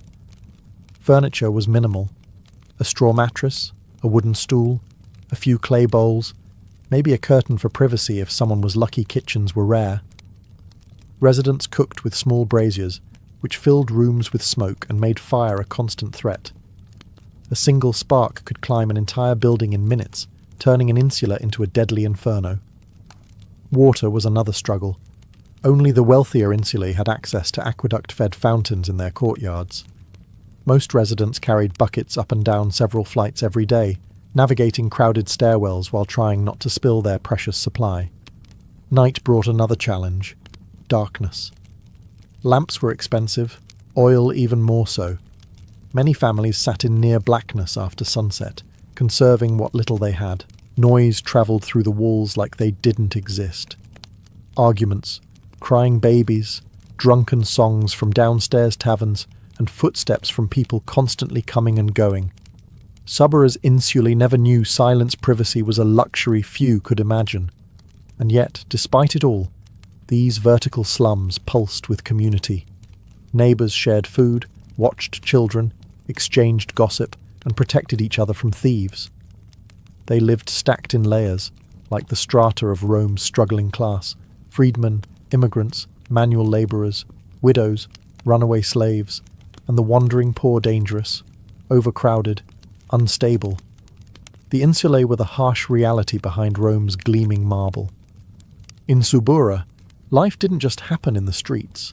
It happened above them, in rickety towers where survival meant adapting to a world built upward instead of outward. If Subura had a pulse, it beat strongest in its street markets. From sunrise until long past dusk, the district transformed into a living marketplace.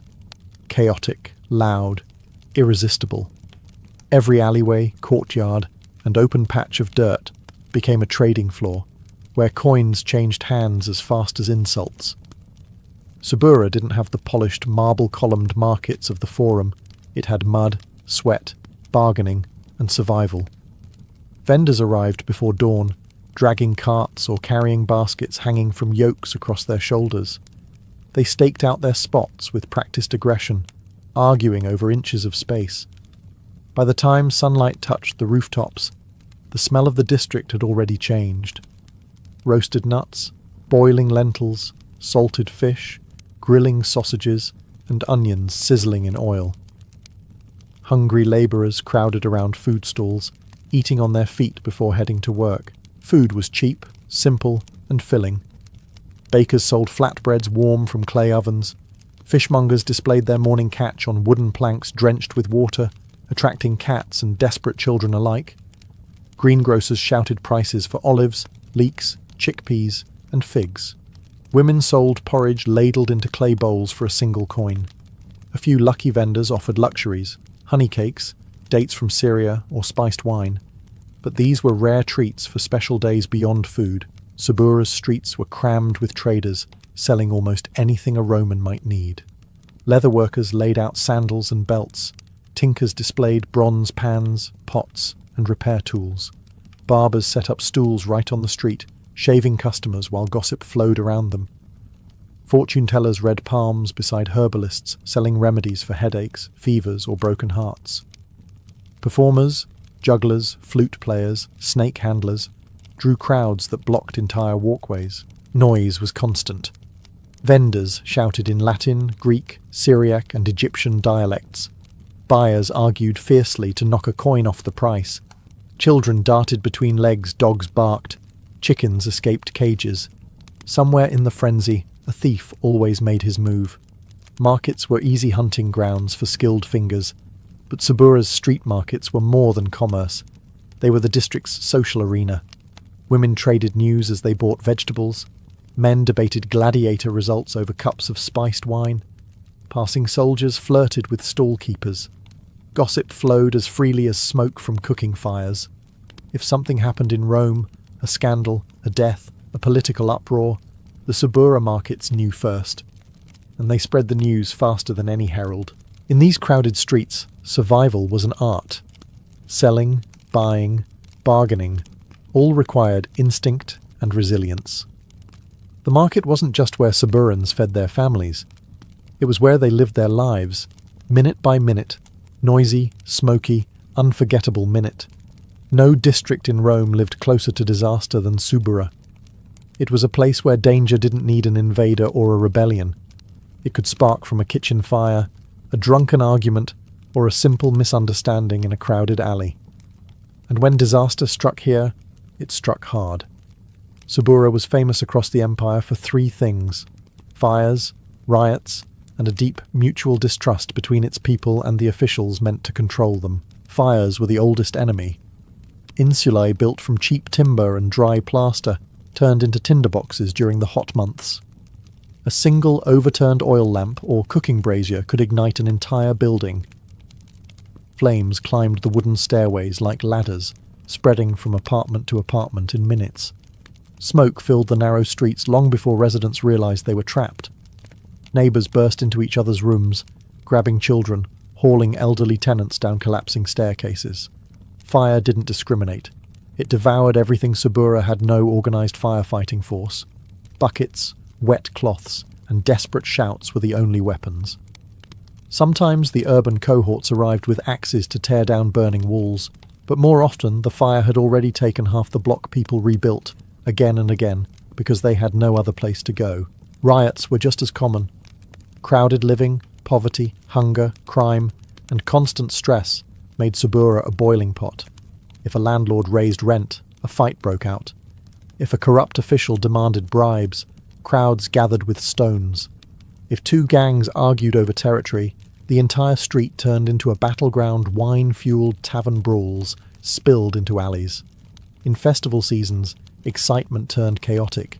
Torches, drums, and drunken shouts often pushed crowds past the point of control. The city authorities feared Subura. Urban cohorts patrolled rarely, and always in groups.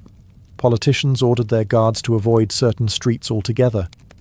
Entering Subura unprotected was seen as foolish, even for hardened soldiers. The residents didn't trust the authorities either. They saw them as outsiders, tax collectors, enforcers of rules that didn't consider daily struggle. Subura handled its own justice. Thieves were beaten by neighbors. Troublemakers were chased out. Gangs negotiated truces without involving law enforcement. And yet, in moments of disaster, unity appeared instantly. When a wall collapsed, dozens helped dig survivors out. When riot turned truly deadly, neighbors shielded children and strangers alike. Subura was volatile, unpredictable, and dangerous, but it was also fiercely protective of its own. Here, survival wasn't a hobby, it was a community instinct, forged in fire, fear, and resilience. For all its grime, danger, and endless noise, Subura had something the polished districts of Rome lacked: a soul. It wasn't a district built on marble pride or aristocratic ceremony. It was built on human energy, raw, unfiltered, relentless.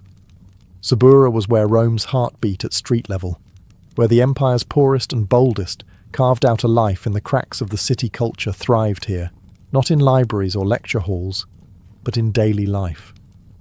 Storytelling happened in taverns over cheap wine, where old men recounted gladiator fights, love affairs gone wrong, and rumours of imperial scandals whispered by drunken soldiers. Music drifted from upper floors, flutes, drums, or improvised instruments beaten on clay pots. Children danced barefoot in alleys, chasing each other through shadows illuminated by oil lamps. Languages mixed constantly. Latin blended with Greek, Aramaic, Punic, Egyptian dialects, and the rough accents of Gaul and Thrace.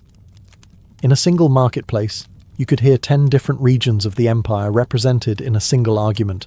Subura wasn't diverse because Rome wanted it that way. It was diverse because Rome absorbed the world, and the world flowed downhill into its cheapest district. Religion was equally vibrant. Street shrines stood beside doorways. Tiny statues of Lares, household gods, watched over families struggling to get by. Women lit incense in cracked clay bowls. Men left coins or bread scraps at makeshift altars. Foreign cults had footholds too.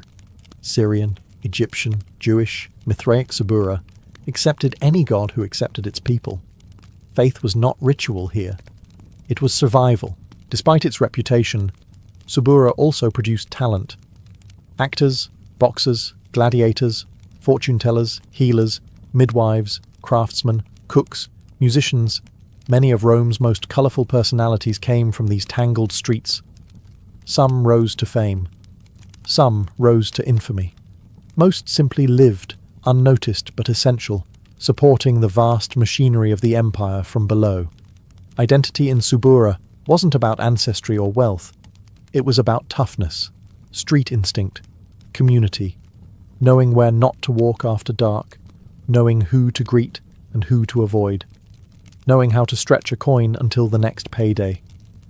Families who survived generations here developed a fierce pride. Suburanus became more than an address. It became a personality. Rome's elite dismissed Subura as a pit of vice. But if the district vanished, Rome would collapse. Its workers built the city's monuments, fed its markets, carried its burdens, and whispered the rumours that kept its politics alive. Subura was chaotic, dangerous, and exhausting, yet completely irreplaceable. In its noise and shadows lived the true pulse of Rome.